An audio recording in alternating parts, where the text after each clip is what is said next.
apa namanya metode lain dengan pre-boring gitu ya. Tapi kan nanti harus di compare ujung-ujungnya kan juga ke harga, ke cost ya. Nah, itu dia.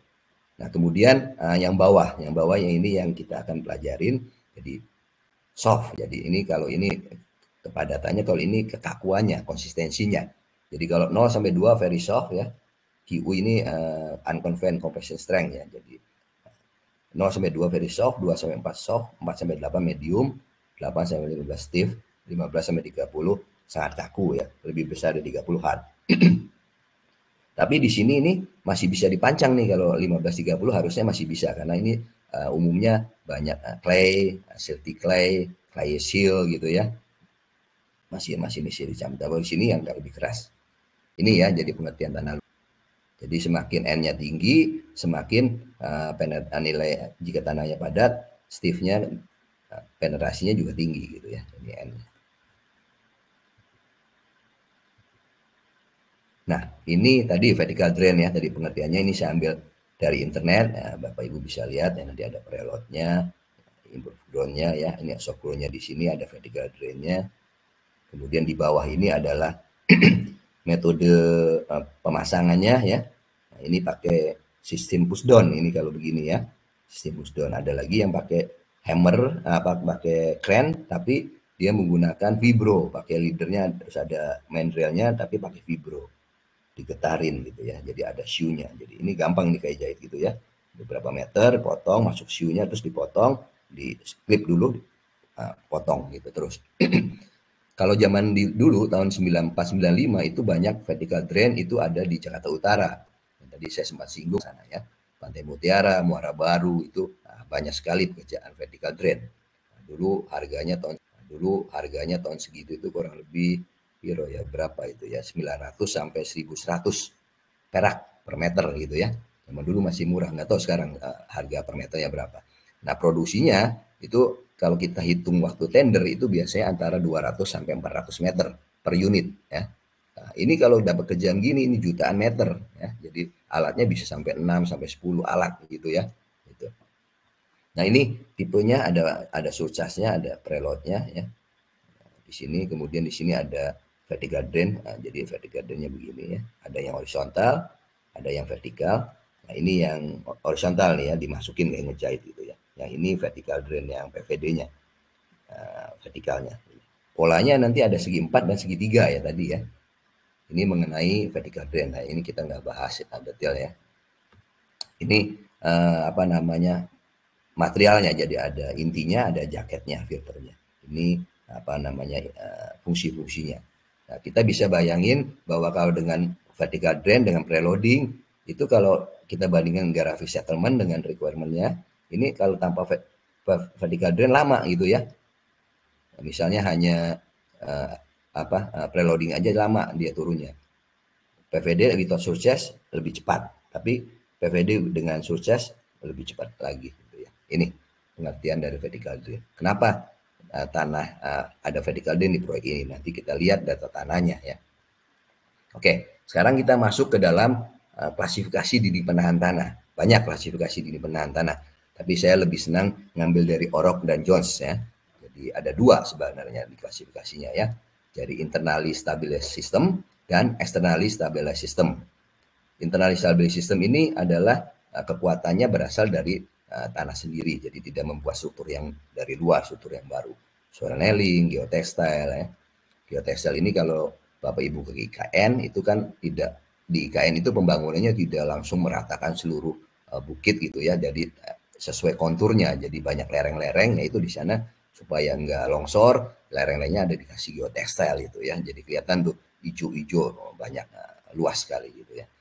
Nah, kemudian externally stabilized system, jadi ini kekuatan dari tanahnya didapat dari struktur yang dari luar yang dibangun, yaitu in situ wall dan gravity wall. Nah, nanti yang kita bahas ini ya, in situ wall ya, ada sheet pile, ada soldier pile, ada cast in situnya nih, selari second tangan. Ini sebenarnya bukan cuman hanya tipe-tipenya aja. Yang ini cast in situ ini bore pile gitu ya, bore pile dan barrel pile. Waktu dulu mungkin nggak ada barrel pile-nya mungkin. Nah, kemudian ada soil cement ya.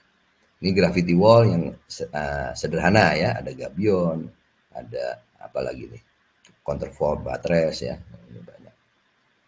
Nah ini teori-teorinya. Nah nanti bagaimana sih benar pelaksanaannya ya, jenisnya tuh gimana tuh penyimpanan tanah.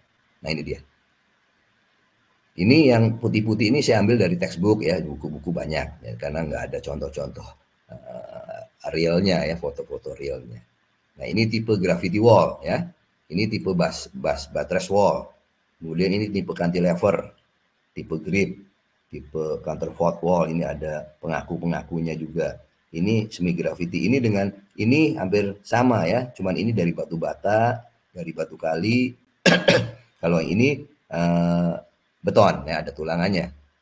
Ini ya, yang tadi yang sebelah kanan ya. Nah, yang foto-foto ini adalah yang apa tadi? Sebentar. In situ wall ya. Jadi yang in situ wall. Jadi kalau di peraturannya embedded wall ya. Apa ini? Ini adalah soldier pile. Tadi ada ya di teorinya. Soldier pile tapi ini dalam bentuk bore pile ya. Jadi soldier pile tiang berbaris gitu ya. Jadi ada tiang bor, kemudian tanah, tiang bor, tanah terus gitu ya. Nah, ini fondasinya fondasi bore pile. Ini Bapak Ibu kalau sering nongkrong di Gandaria City, bawahnya ya begini nih. Dulu selain DPT juga ada soil nailing ya, soil nailing. Soil nailing biasanya dikombinasi dengan shotcrete gitu ya. Ini.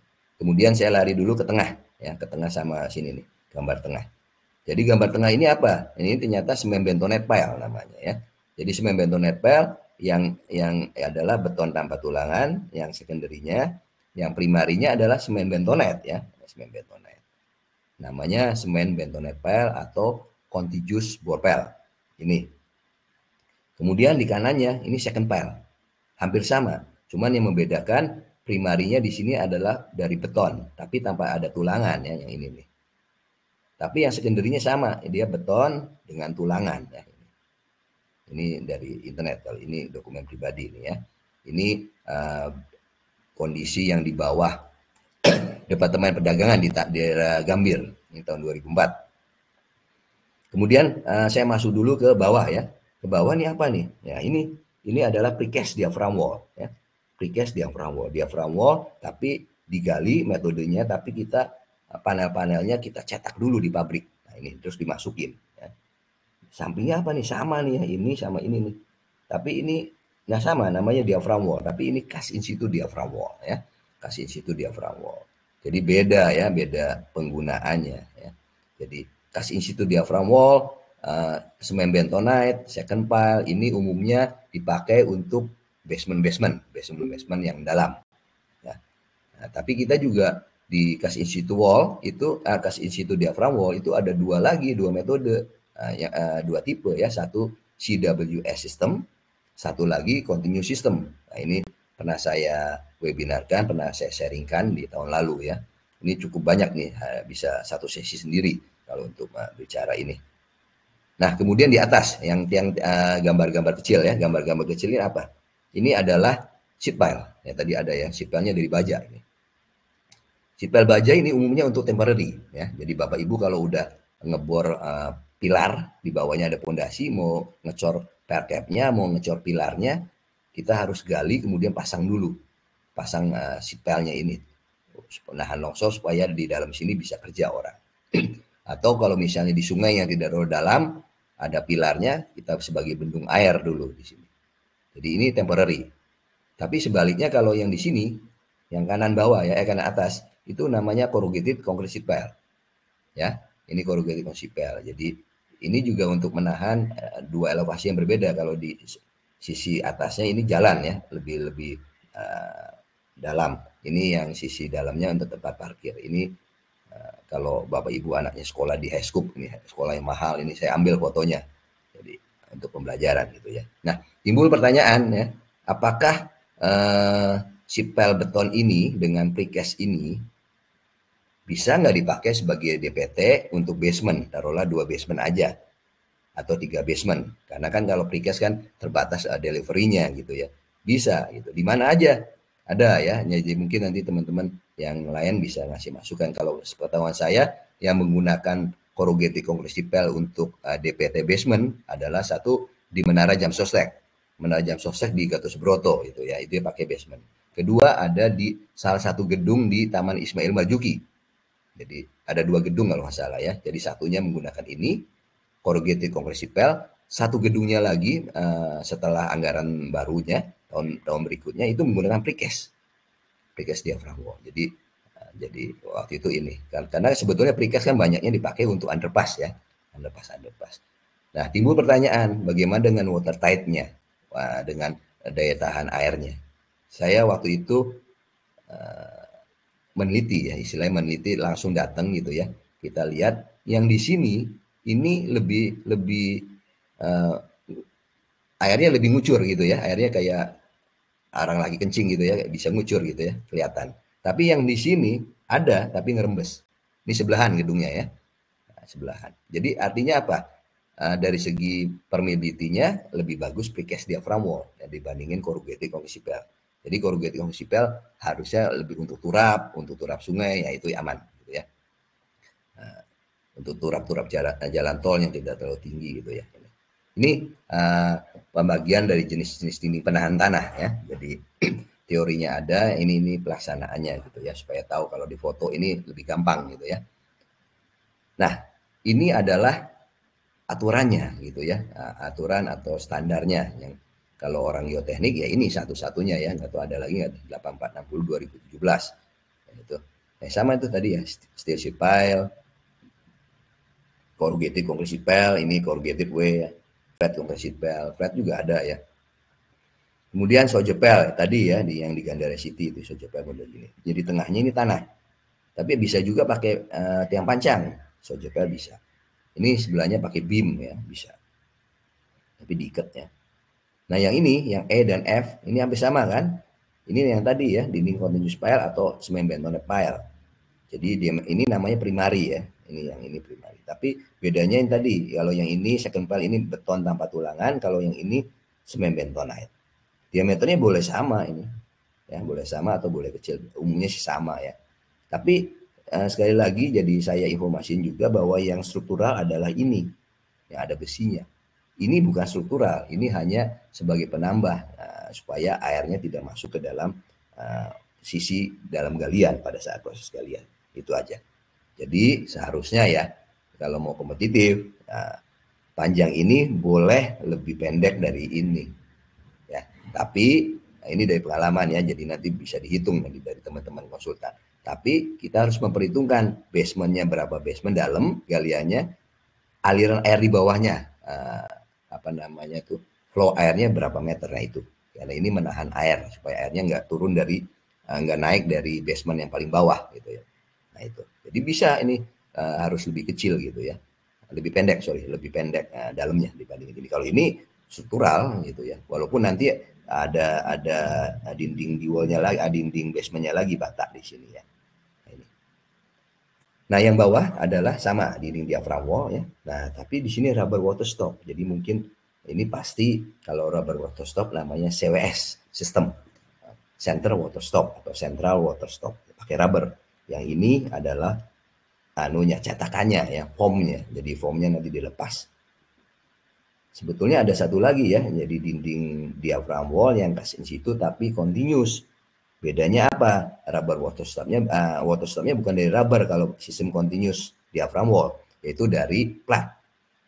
Jadi menerus biasanya. Jadi kalau rubber water stop ini dipasang sampai 1 meter di bawah dasar galian dan 1 meter di atas.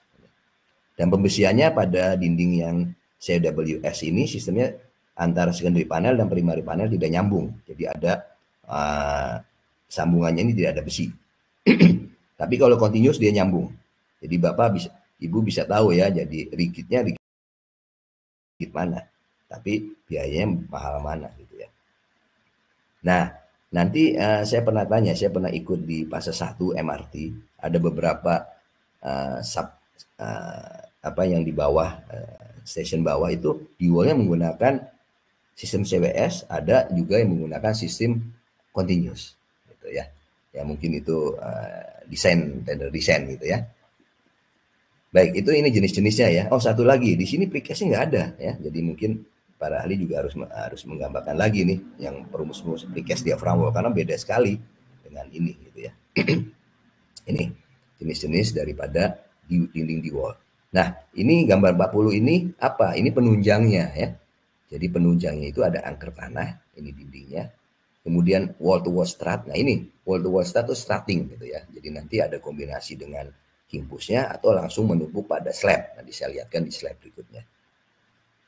C, E, dan F ini penunjang tapi harusnya bukan untuk basement gitu ya. Untuk turap, untuk yang tidak terlalu tinggi gitu ya, lereng tidak terlalu tinggi, ini biasanya ini. Nah, D ini sama ya. Jadi A, B, dan D ini adalah sistem penunjang untuk basement, apalagi basement dalam gedungnya. Lantai basement terpilih ini artinya apa? Lantai basement terpilih artinya king push. Dia menggunakan king push dan sebagai sistem top down ya di sini ya. Jadi top down itu di sini. Jadi nggak ada kata-kata top down, tapi ini pengertiannya ada top down. Ini sistem-sistem penunjang. Nanti saya di slide berikutnya saya coba uraikan juga ada kasus-kasusnya.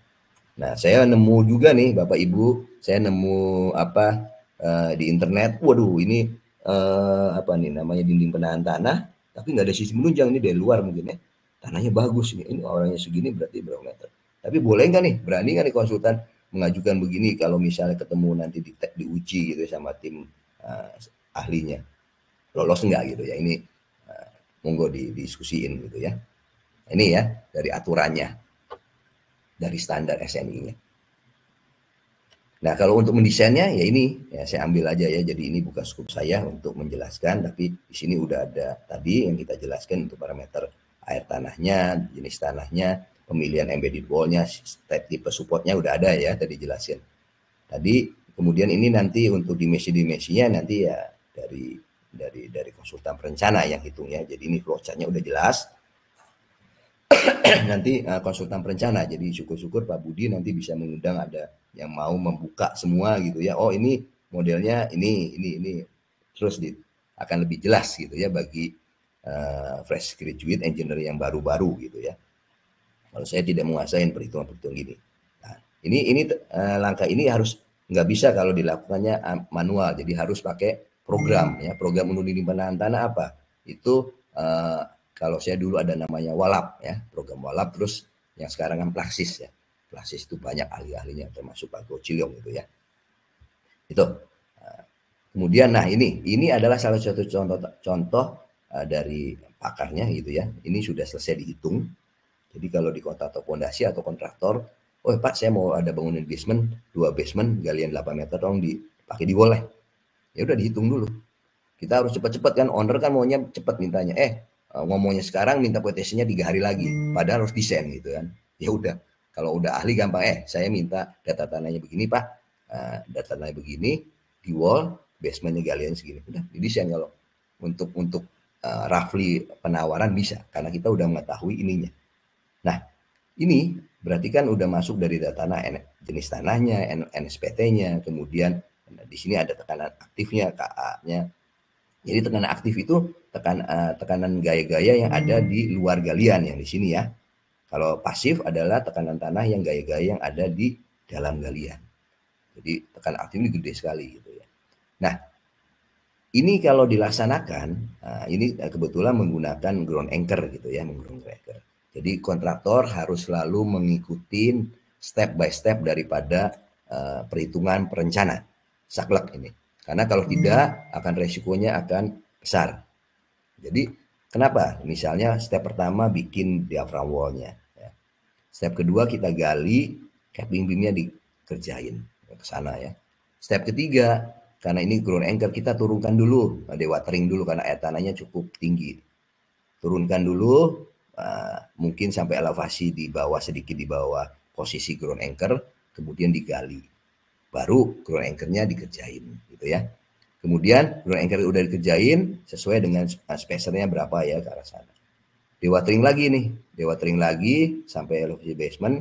Ini sampai elevasi ground anchor yang kedua, gali lagi, udah turun kan, pasang ground anchor. Nah, ini wajib ini sampai dengan elevasi rencana ya, kedalaman rencana. Jadi ini yang wajib diikutin oleh general kontraktor. Kalau enggak bisa akan mengakibatkan masalah. Contohnya apa? Misalnya dalam perhitungan perencana memperhitungkan bahwa si main kontraktor menaruh beban di sini ya, karena di sini lokasinya sempit, taruhlah beban besi, terus boom TC, material back casing di sini. Hujan malamnya ya, rubuh lah ini walaupun udah di ground anchor.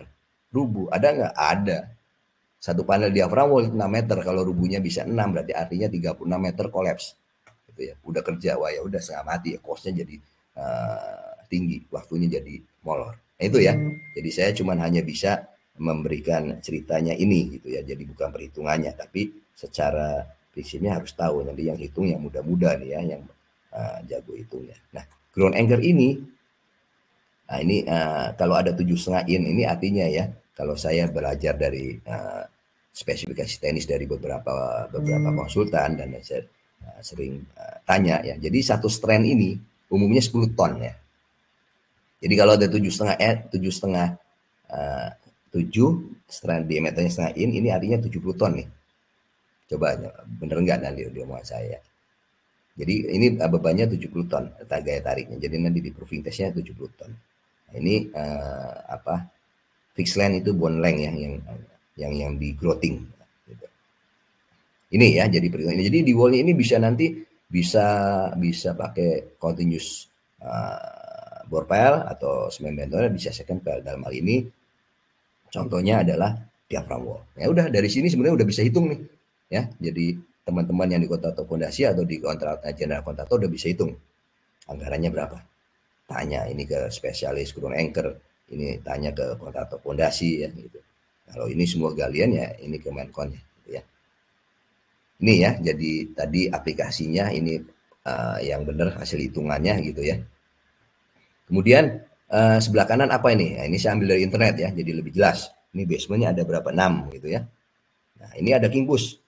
Artinya kalau ada king push, kemudian di sini ada opening ya. Opening ini artinya sistem top down. Sekuen galian sistem top down ya. Jadi ini ada opening, umumnya ada di daerah tengah-tengah area biasanya ya. Ini king push.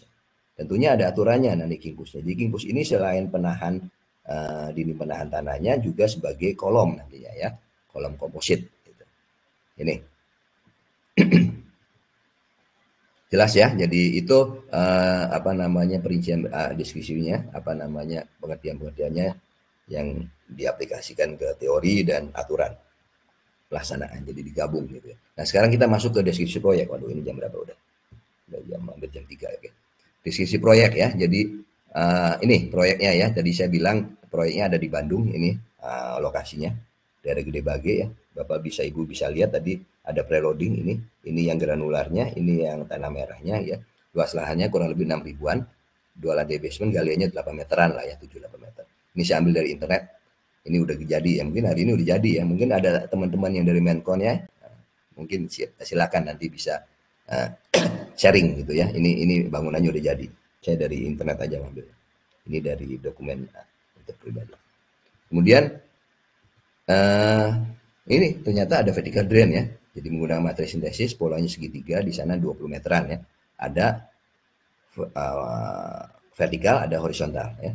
Kemudian preloadingnya ini tingginya kurang lebih katanya 3,5 meter, di monitor 7-8 bulan ya. Ya. Monggo nanti kalau ada engineer atau teman-teman dari Menkon ada masukan, silakan didiskusiin Bapak Ibu ya. Ada geotextilnya ya. Tentunya dipasang pasti instrumennya ada settlement plate, inclinometer, pisometer, dan aksesometer. Kemudian ini adalah dinding penahan tanahnya ya. Dinding penahan tanahnya tadi menggunakan semen betonet ya, semen betonet. Jumlahnya kurang lebih inilah ya 31 meteran. Fondasinya ternyata panjang, ya. Bisa panjang ya nanti dijelasin ya. Yang panjang 12 6, panjang 12 6, kurang lebih 1.200 ya. Nah, panjang ini kan basement di bawah ya. Jadi tiang pancangnya kan minimal cut off level di bawah. Gimana mancang di bawah muka tanah? Yaitu ada dolly. Namanya dolly atau follower itu tools ya, tools untuk guidance sebagai hammernya pada saat kita mancang tiang di bawah permukaan tanah 8 meter. Nah, kalau saya dulu terjadi kontraktor fondasi pancang yang besar, itu kalau penawaran harga mancang doli itu biasanya harganya 2,5 sampai 3 kali lipat dari harga pancang biasa ya gitu. Nah, ini ada 1.200 file, banyak sekali ya proyek ini tiangnya. Untuk tiang panjang, kita tidak bisa walaupun general kondisi tanahnya umumnya sama, tapi tetap harus ada apa namanya indikator pile. Ya, indikator pile itu kita ambil biasanya 10% dari total jumlah total main pile-nya. Artinya 120 dulu yang diproduksi, dipancang dulu, dites dulu. Baru sisanya diproduksi sesuai dengan hasil yang aktual di lapangan. Gitu ya. Ini saya nggak singgung lah fondasinya. Kemudian kingpusnya ini di meter 80, 31 meter 56 titik. Kingpusnya simpel dari 25 aja, mutu betonnya ini, mutu ribannya ini. Jadi diinstal di tiang bor ya. Jadi harusnya diinstal di tiang bor dan di tiang baret umumnya, tapi saya belum menemuin yang baret. Apalagi tiang pancang bisa nggak? Nah, saya sih belum menjumpain ya pelaksanaan yang menggunakan tiang pancang, kingpusnya. Tapi bukan tiang pancang square ya, nggak bisa. Tiang pancangnya pasti yang spoon ya. Tiang pancang spoon kan di sekarang ada yang diameter meter. Kenapa bisa diinstal kingpus? Karena tiang pancang spool di tengahnya kan ada lubangnya, ada rongganya. Jadi dimasukin ke situ. Cuman saya belum pernah melihat ya, belum pernah ngalamin. Jadi Bapak Ibu yang ada nanti bisa diskusiin ya. Ada apa di sana ya? Itu jadi masukan yang bagus gitu ya. Nah, tentunya kalau proyek pasti ada loading test. Jadi loading test ini untuk menguji apakah yang dilaksanakan oleh kontraktor itu memenuhi persyaratan daripada perencana, daripada spesifikasi teknis perencana. Kalau enggak memenuhi, dilihat kesalahannya di mana gitu ya, di pelaksanaan atau di mananya gitu ya. Oke, nah ini data tanahnya ya, data tanahnya yaitu kan lunas sekali. Kalau Bapak Ibu lihat data tanahnya lunas sekali. Kemudian ini apa nih? Very soft to soft ya. Gray seal, ya. Silty clay ya. Silty clay ini artinya apa nih? Clay yang bersil. Jadi lempung yang berlanau. Kalau clay seal adalah lanau yang berlempung gitu ya. Bapak bayangin begini, kita juga yang biasa main di fondasi, coba tanya teman-teman, mungkin ada teman-teman yang dari fondasi juga, kita ngeri-ngeri sedap melihat tanah begini, bisa nggak nih overbreak-nya berapa kalau betonnya dari kontraktor fondasi gitu ya. Sama kalau kita ngesap ke main kontraktor juga pasti dituntut syarat overbreak betonnya. Nah ini kan harus walaupun udah pengalaman harus tetap hati-hati gitu ya. Nah kita bisa engineering adjustment, kita lihat juga ground water levelnya ya, -6. Oh dilaksanakan Oktober, berarti mungkin ada hujan sedikit. Tadi basementnya berapa? 8 meter gitu ya, aman berarti di 3 meter, 4 meter belum ketemu tanah air, belum ketemu muka air tanah. Jadi pada saat galian basement, untung tuh si main kontraktornya cepet gitu ya. Tapi begitu di 6 meter, 7 meter mungkin udah ketemu. Nah ini yang repot gitu ya. Jadi ini yang kita harus tahu, baca-baca grafiknya, baca-baca tabelnya, ini apa pengertian ini aja. Ini kan ada indeks propertiesnya ya, plastik ribbon ya, nggak dilihat. Nah di sini juga Bapak 31 di sini udah berapa? 34 SPT-nya ya. Jadi nggak terlalu keras juga. Jadi pondasinya di mana gitu ya. Nggak terlalu keras. Jadi kalau di sini basementnya taruhlah di sini nantinya ya. Nanti kan ini digali nih. Gitu. Oh, ngeri ya. Jadi tanahnya begini ngeri. Jadi kita harus tahu, harus ada selarinya dulu. Kalau kita penawaran harga satuannya dulu selari stabilizer. Jadi material untuk mencegah penggusuran tanah. Kita harus kasih dulu ini. Terlepas nanti dipakai atau enggak, nanti kita terangkan di slide selanjutnya ya. Sama ini anunya ya, contoh tanahnya jadi hijau tuh ya, hijau abu-abu hitam gitu ya. Ini data tanah yang kedua ternyata di -510 anunya apa muka tanahnya. Ini November jadi mungkin hujannya lebih sering gitu ya. Waduh, ini sama juga kan tipikal glacial ya, tadi ya tanah lunak tuh. Ngeri ya begini.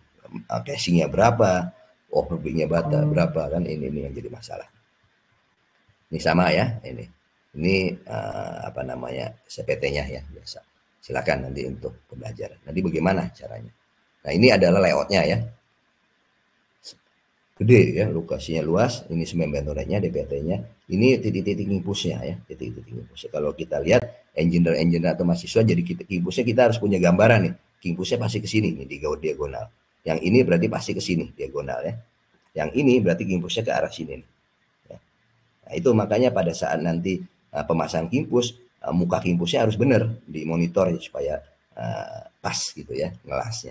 Ini juga ke sini. Nah, kalau ini yang horizontal. Jadi perencanaan ini pasti dari perencana ini kalau starting tidak mungkin yang arah lebih panjang gitu ya. Usahakan yang lebih pendek karena biaya gitu ya.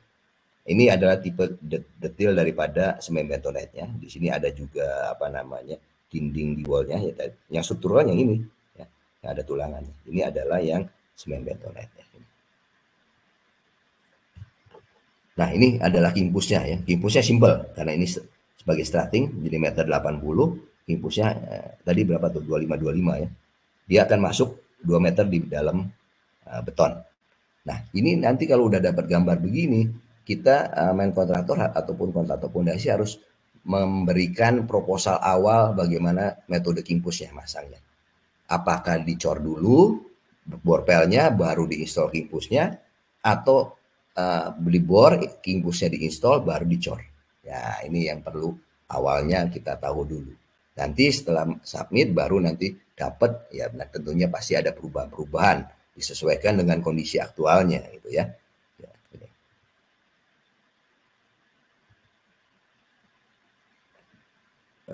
Kemudian ini metode pelaksanaan semen bentonite ya. Jadi sama kimpusnya ya. Tadi ya, ini saya cepat aja ya. Jadi udah jam berapa ya?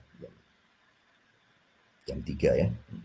Jadi kalau untuk kimpusnya apa namanya semen bentonite ini begini ya. Jadi kita harus ngebuat dulu yang ini nih 1, 5, 9 gitu ya. Terus kemudian nanti baru hari kedua atau hari ketiganya baru secondary-nya ya. Ini sama ya. Jadi untuk second pel kita harus ngebuat dulu primary pelnya gitu ya. Ini adalah suatu sekuennya. Kemudian ini semen bentonitnya umum ya. Jadi ada pelaku kerjanya, mixing plan-nya harus tahu ya. Kemudian alatnya ya, air harus tahu dulu nih, airnya harus karena faktor utama airnya ya, karena untuk nyampur semen bentonit sama semen bentonitnya. Alatnya apa nih? Ada kolam atau kontainer air, kontainer bentonit selarinya, mixernya ya, pompa-pompa, pipa, valve segala macam. Sorry. Nah, kemudian buatnya itu kalau semen selari ada 3 nih. Pembuatan bentonit selari dulu, luber bentonitnya, kemudian semen bentonit semen selari akhir. Komposisinya ini kita ngikutin dari biasanya dari konsultan harus sudah ada komposisinya. Tapi umumnya ya kalau nggak ada ya kita ajukan dulu lah ya. 1000 liter air, 50 sampai 70 kilo bentonite, 250 sampai 350 kilo semen gitu ya. Retarder boleh kalau jika diperlukan. Retarder ini apa biasanya dipakai untuk swelling ya supaya dia bisa ngembang. Jadi kalau kita bikin soda as biasanya ya, kalau bikin kue itu supaya bagus kan dikasih soda as kue. Jadi kuenya itu kan ngembang gitu ya. Sama juga di campuran bentonite gitu ya.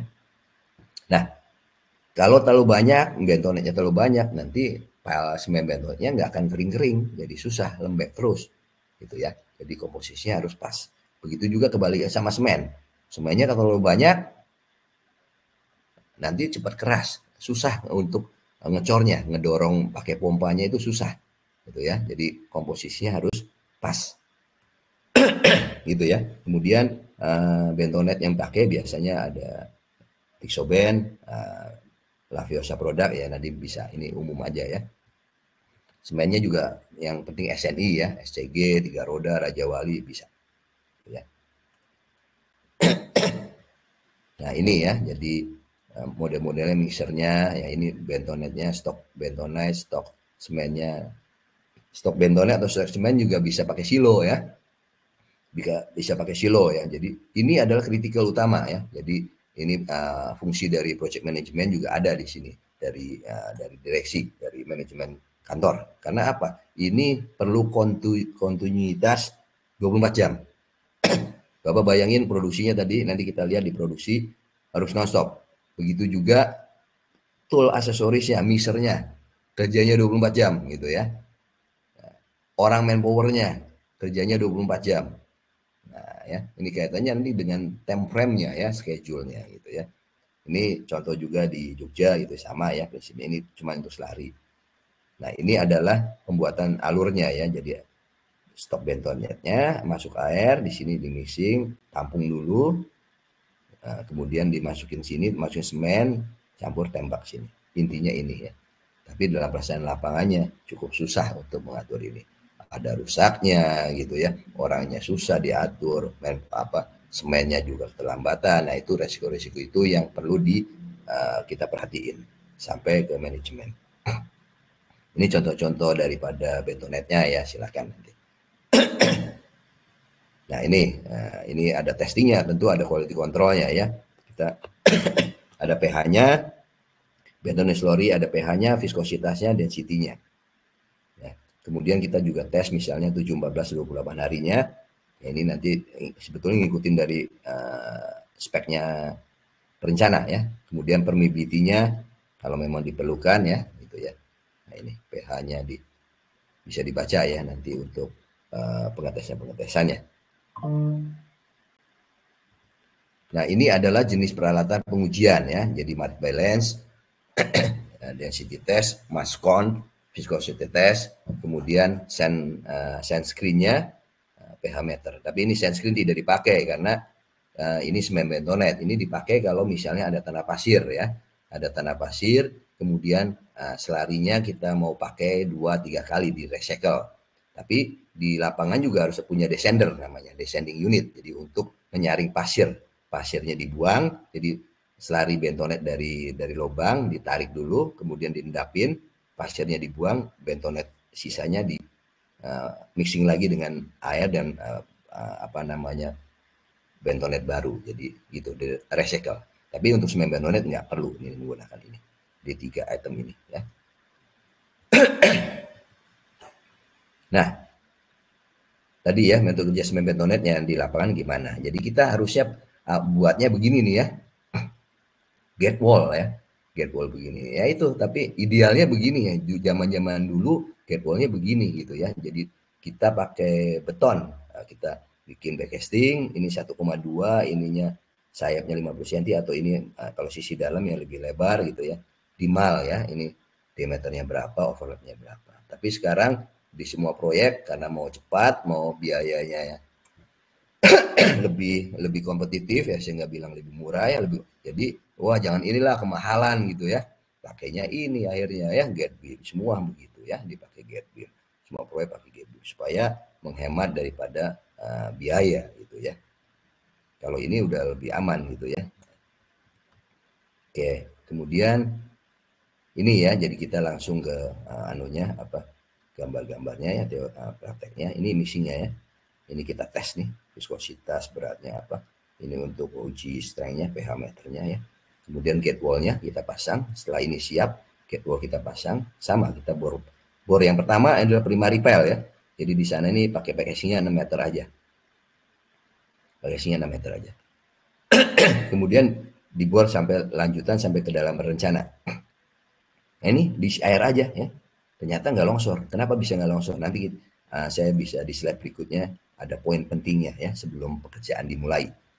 Udah selesai, kedalaman yang direncanakan tercapai, diukur, ukurannya juga manual ya. Jadi, nah ini semua ya kalau proyek selalu pakai manual. Padahal sebetulnya di alat bor itu sudah ada digital daripada berapa sih panjang meternya, ngebornya itu ada. Tapi tetap dari MK manual. Bapak Ibu bisa bayangin kalau DMA apa namanya dalamnya 120 meter atau 100 meter.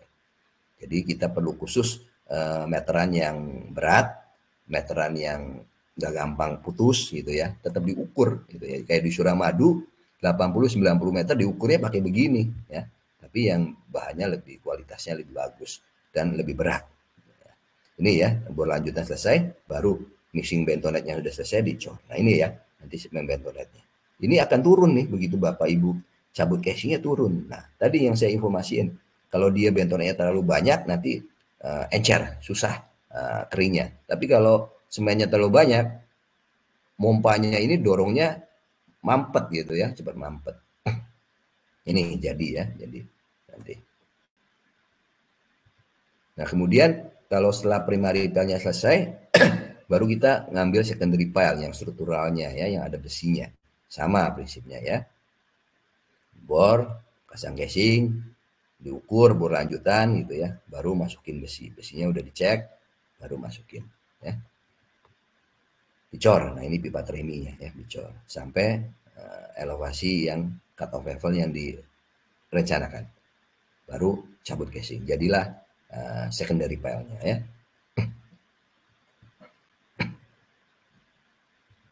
Oke. Itu tadi metode kerja daripada semen bentonite pile ya. Jadi teorinya udah ada, semen bentonite pile-nya metode kerjanya gitu. Nah, sekarang kita masuk ke metode kerja daripada bore pile dengan king push gitu ya. Ini sama ya. Jadi kita ngebor awal ya, tapi beda nih kalau ngebor biasa ini nggak ada plat-plat begini. Ya. Kenapa harus pakai plat? Nanti kita bisa lihat. Jadi ini ya untuk dudukan meja king push-nya, karena ini untuk king push. Kita bor awal, auger atau bucket, biasa prinsip bor pile standarnya masuk besi casing,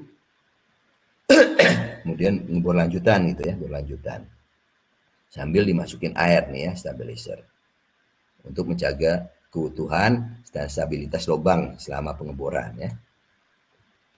Kemudian king push ini, meja king push sudah harus disiapkan ya.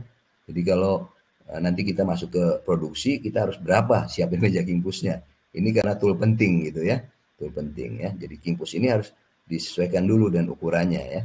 Kemudian udah lubangnya udah bersih, diukur, masuk besi. Ya. Karena ini metode king pushnya adalah kita ngecor dulu bor pile-nya, baru kita setting king pushnya. Kita masukin king pushnya. Kita cor, kita besinya masuk. Nah, kita masukin sebelum ngecor kita masuk meja king pushnya ya. Taruh di sini. Baru dicor. Cor, setelah cor selesai dengan elevasi yang disyaratkan, cut off levelnya berapa, baru king pushnya diambil, dipasang ya. Nah, dicek benar-benar nih king pushnya ya, tadi ya XY-nya, kemudian muka king pushnya itu ngadep mana, itu yang penting ya. Nih, masang king push diukur ya. Kemudian selesai ditahan dulu nih ya, supaya nggak lari, karena betonnya kan belum setting di bawah ya. Ini masuknya tadi berapa? 2 meter ya. Nih, besoknya kayak begini nih ya. Kemudian baru meja king pushnya dicabut, ininya apa, meja casingnya dicabut, baru masukin pasir uruknya ya. Pasir uruknya dimasukin dulu. Pasir urut untuk ngisi blend boring ya, supaya enggak terprosok orang gitu ya. Baru cabut casingnya. Inilah kayak king push yang sudah terpasang gitu ya.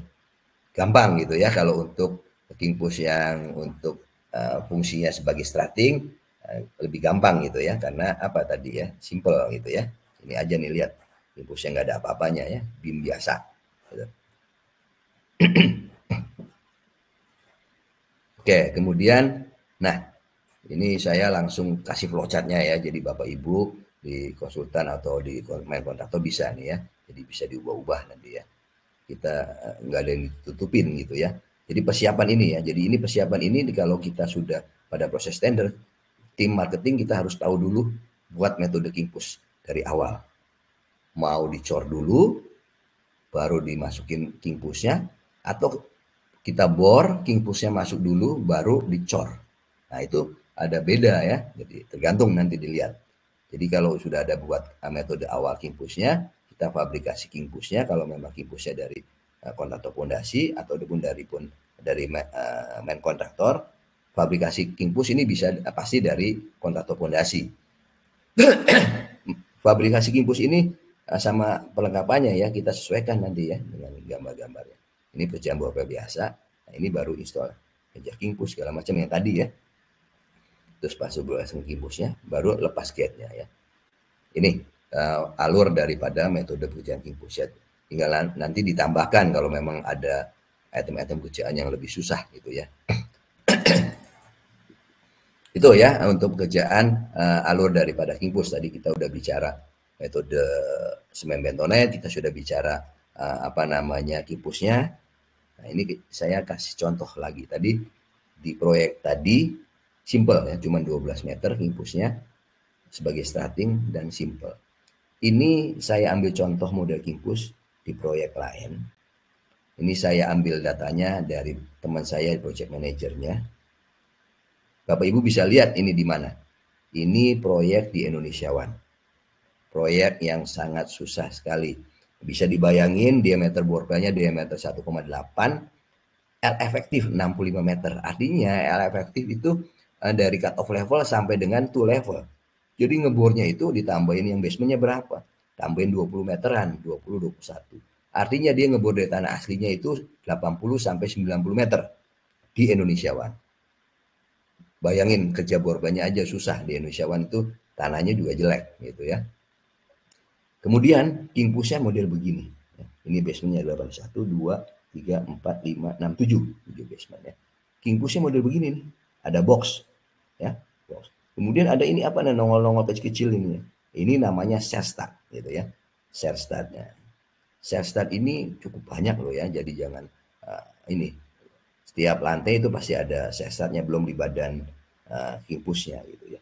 Share start ini kalau kita hitung bisa ratusan juta karena satu share start ini kan baja mutu tinggi itu kurang lebih 15 sampai 22 ribu ya per biji. Ya, jadi ini ratusan ribuan biji share start. Jadi total untuk biaya share startnya itu ratusan juta. Jadi nggak main-main gitu ya. Ini boxnya kayak gini.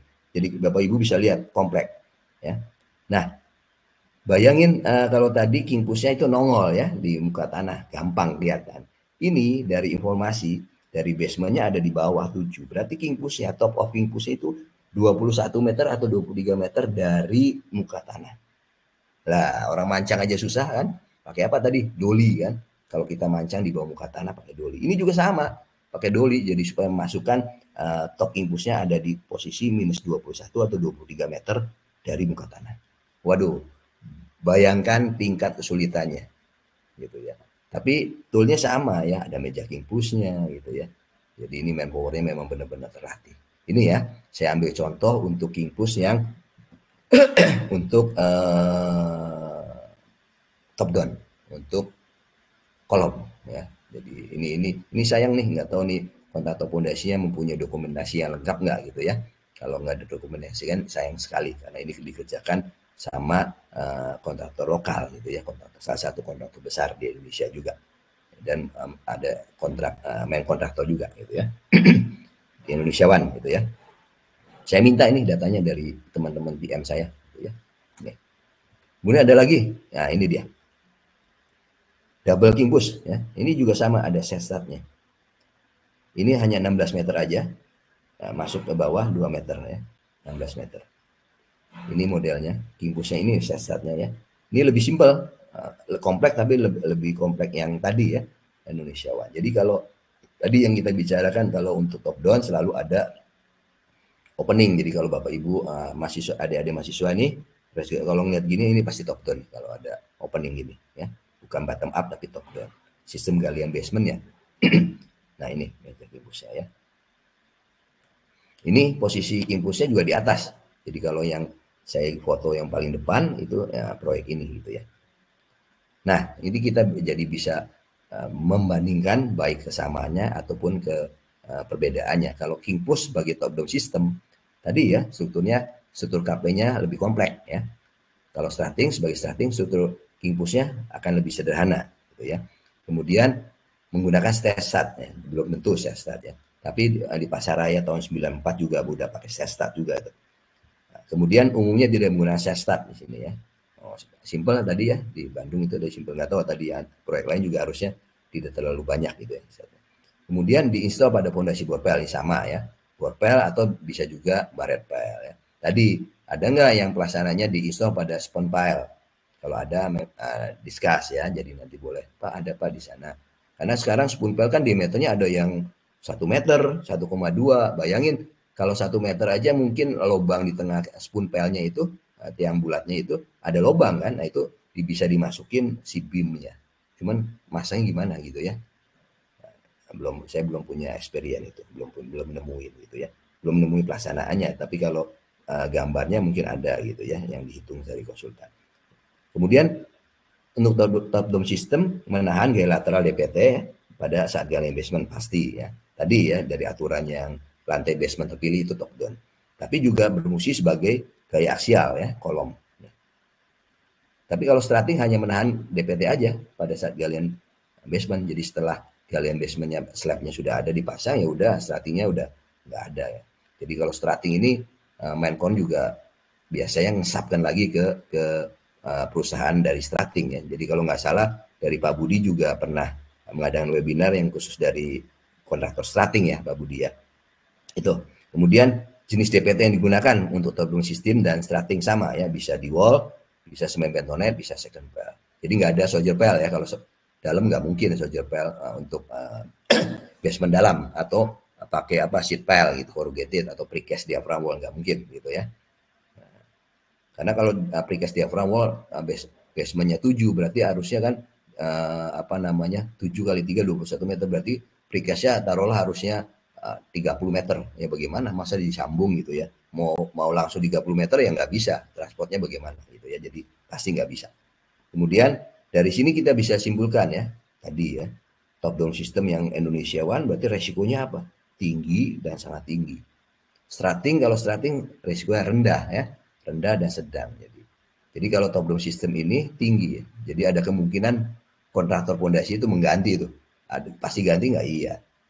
Jadi semua kontraktor pondasi ya pasti ngalamin gitu. Walaupun kita sudah SOP-nya sudah kita perhatikan sesuai. Dan kita harus memperhatikan kalau untuk top down system. Jadi kita minta dulu beton ready mix-nya yang biasanya retailernya 4 jam, mintalah 6 jam. Karena apalagi yang pertama-tama ya, untuk install yang pertama king push-nya. Karena kenapa? Takut ada masalah. Jadi si beton ini belum setting gitu ya. Nah, gitu ya.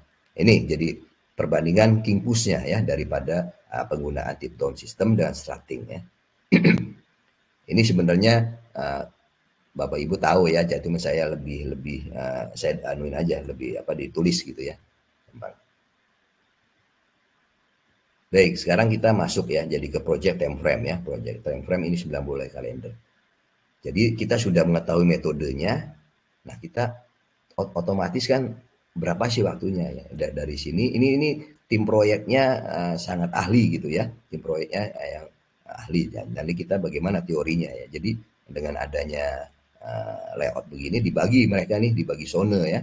Dibagi zona produksi ya. Jadi kalau produksi ini itu kalau kita tidak tahu ya, kita bisa ada beberapa cara untuk pendekatan produktivitasnya ya. Satu, misalnya kita meminta pertimbangan ahli ya, jadi expert judgment ya. Jadi biasanya istilahnya pendekatan top down. Jadi top down ini bukan di konstruksi aja, tapi di pendekatan produksi juga ada istilah top down. Karena itu jadi kita tanya aja, oh Pak, kalau udah ahli dia tahu resikonya, oh paling satu misalnya, sudah. Nah, itu namanya pendekatan ahli, expert judgment. Pendekatan model top down. Kemudian ada juga pendekatan parametrik ya, parametric estimating ya. Pendekatan parametric estimating itu pendekatan kuantitatif ya, kuantitatif dengan diamati langsung di lapangan, diukur kalau perlu. Nah, ini yang namanya bottom up. Jadi bukan galian basement aja yang punya istilah bottom up. Ternyata pendekatan produksi di manajemen konstruksi juga ada istilah bottom up ya, ada bottom up atau time and motion study namanya. Jadi kita memperhitung produksi berdasarkan pendekatan kuantitatif dengan langsung mengamati lapangannya, diukur gitu ya. Gitu.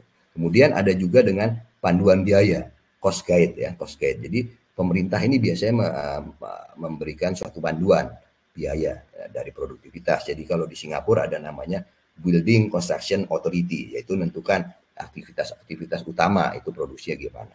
Ada juga yang namanya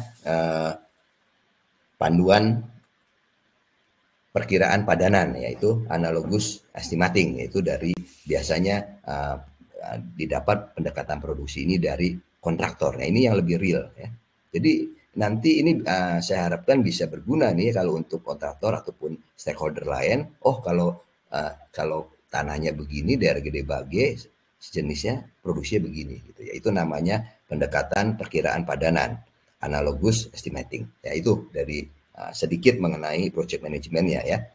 Project management. Jadi ini tim Menko-nya sudah ahli ya. Jadi dibagi zonanya. Kenapa dibagi zonanya? Nanti saya bisa terangkan teorinya apa ini ya. Jadi kadang-kadang kita juga tahu ya, kita tahu, oh kita bagi zona udah benar, tapi teorinya apa gitu ya. Ini saya jelaskan. Ini zonanya ya. Ini saya ambil dari lapangan ya, dari tim-tim lapangan ya.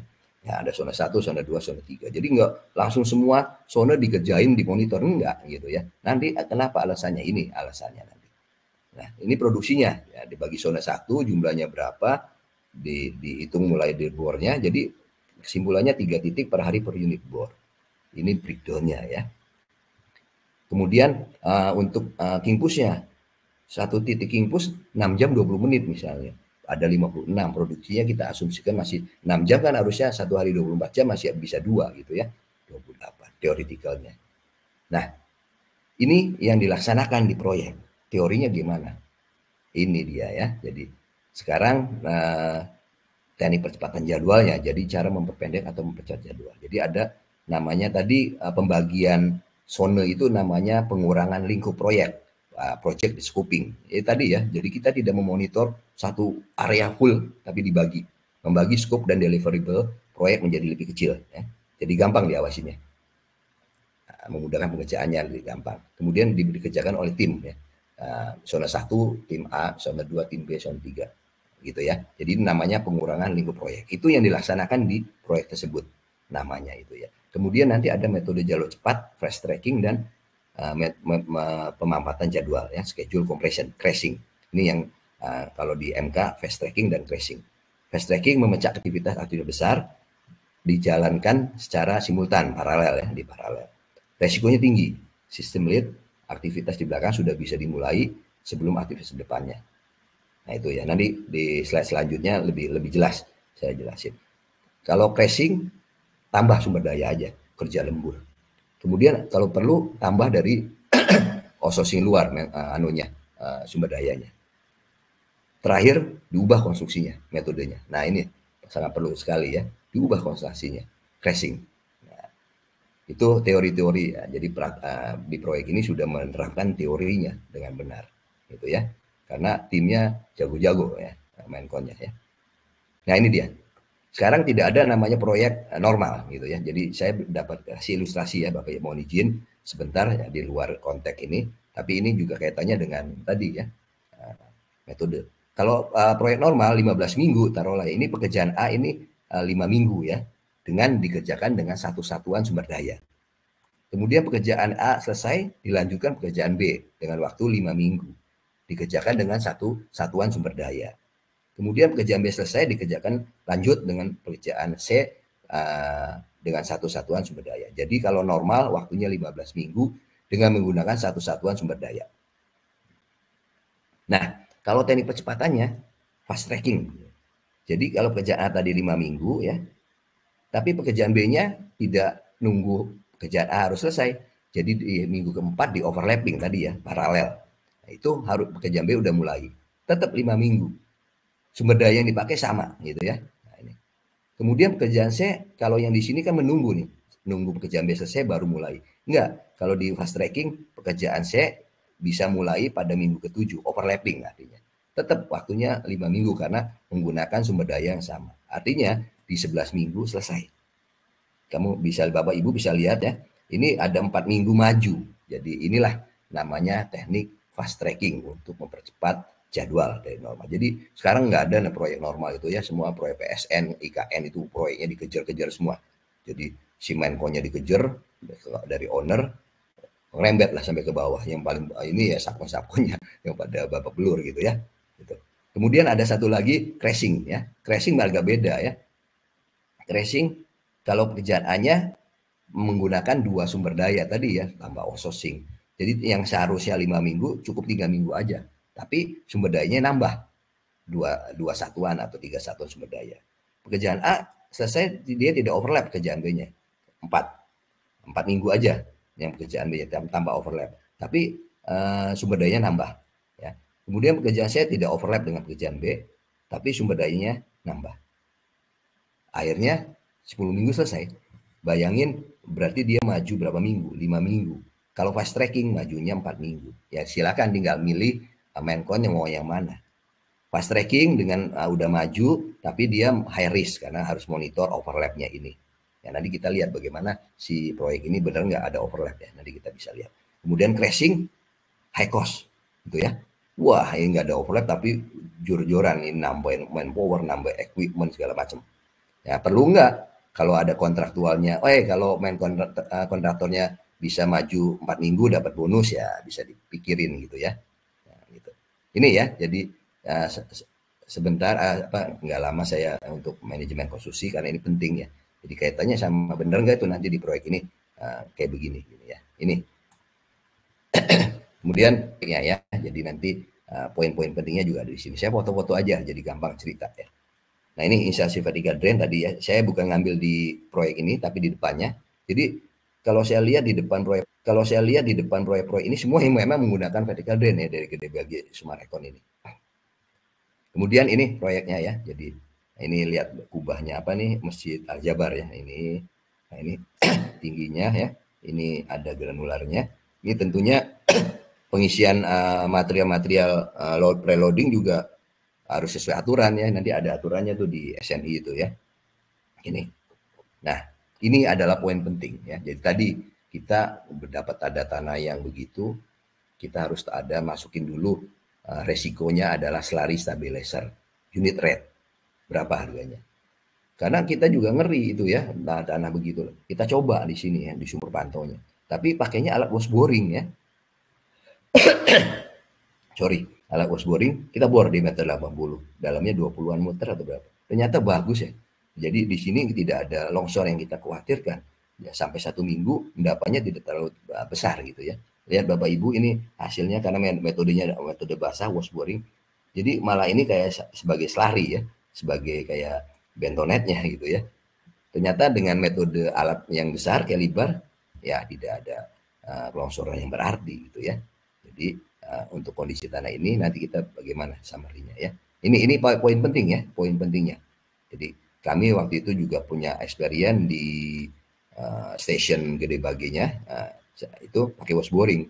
Wash boring nggak ada masalah pakai tanah ini ya, tapi kalau sistemnya pakai kaliber alat berat agak beda gitu ya. Itu. Nah, ini dia. Ini pekerjaan yang semen bentonet yang sudah selesai, kayak bim-bimnya. Tadi ada overlap nggak ya? Bapak Ibu bayangin kita masih kerja di sini, fondasi borbelnya, ini pembagian zonanya yang udah selesai, kayak bim-bim harus jalan. Artinya di proyek ini menerapkan metode fast tracking gitu ya. Nah, ini jalan pondasinya masih jalan, dinding penahan tanahnya, pondasi pancanya masih jalan juga. Artinya ada overlap di setiap item pekerjaan. Jadi proyek ini melaksanakan fast tracking, gitu ya. Nah ini hasil-hasil daripada apa namanya kingpusnya ya, hasil-hasil kingpusnya ini boiler beamnya. Nah itu Bapak bayangin kingpusnya ini startingnya. Ini kan susah gali tanahnya ya, harus hati-hati gitu ya. Nanti sisa-sisa tanahnya harus diciping pakai manual, pakai orang, jadi tenaga kerja orangnya banyak juga, jadi cukup susah kalau untuk starting. Ini hasil kerja anunya apa namanya dinding penahan tanahnya. Nanti ada dinding lagi kalau nggak salah ya dari desainnya, dinding bata atau apa ya. Nah, itu ya tadi yang di proyek ini pelaksanaannya. Jadi poin pentingnya ada tadi di time frame-nya, kemudian di metodenya, sumur pantaunya itu ya. Kemudian saya perlihatkan di sini apakah strating kalau tanpa kimpus bagaimana? Ada gitu ya, banyak. Ini saya ambil contoh menggunakan strating pada salah satu proyek di Medan gitu ya. Ini di wall awalnya ya, di penahan tanahnya. Tadi saya sampaikan bahwa di Medan ini tanahnya variasi ya, jadi susah prediksinya, ada pasir, ada silt, longsor enggak, ada batu gitu ya. Ini desainnya pakai diaphragm wall, kemudian menggunakan penunjangnya ground anchor. Di ketiga sisi ground anchornya bisa masuk walaupun susah ada batu. Tapi ada di satu sisi nggak bisa tembus ground anchornya. Lama sekali, akhirnya tanam batu semua. Akhirnya dirubahlah sistem penunjangnya dari ground anchor menjadi strating. Gitu ya. Stratingnya mau model bagaimana? Akhirnya model gini nih. Jadi menumpu pada slab ya, menumpu pada slab, tentunya bikin shoe-nya dulu di sini untuk menumpu ini. Ini dihitung lah ya. Itu. Nah, ini juga harus ada platnya jadi nantinya ya. Ini. Jadi kingpus, strating tanpa adanya kingpus ya bisa juga ya. Gitu. Tapi ini karena kasus karena ada masalah gitu ya di ground anchor-nya nggak bisa gitu satu sisi gitu ya. Ini tanahnya pasir, ada batu juga. Itu ya, jadi contoh-contoh stratingnya juga udah ada. Jadi kalau strating sebetulnya mau lebih simpel ya pakai perusahaan disubkan lagi gitu ya. Nah ini saya ambil dari internet ya, beberapa contoh pekerjaan strating. Ini kalau luas ya jangan pakai strating lah ya. Galian basementnya juga nggak pakai top down. Kalau top down kan pakai yang lokasinya tidak terlalu luas gitu ya. Kalau luas pakai strating atau pakai top down, ya, biayanya mahal gitu ya. Jadi ini pakai ground anchor. Ground anchor, kemudian di sini ada strating diagonal aja mungkin ya. Nah ini saya semua dari internet nih. Penamaannya ini kimpusnya, ya kimpusnya simple kalau untuk strating.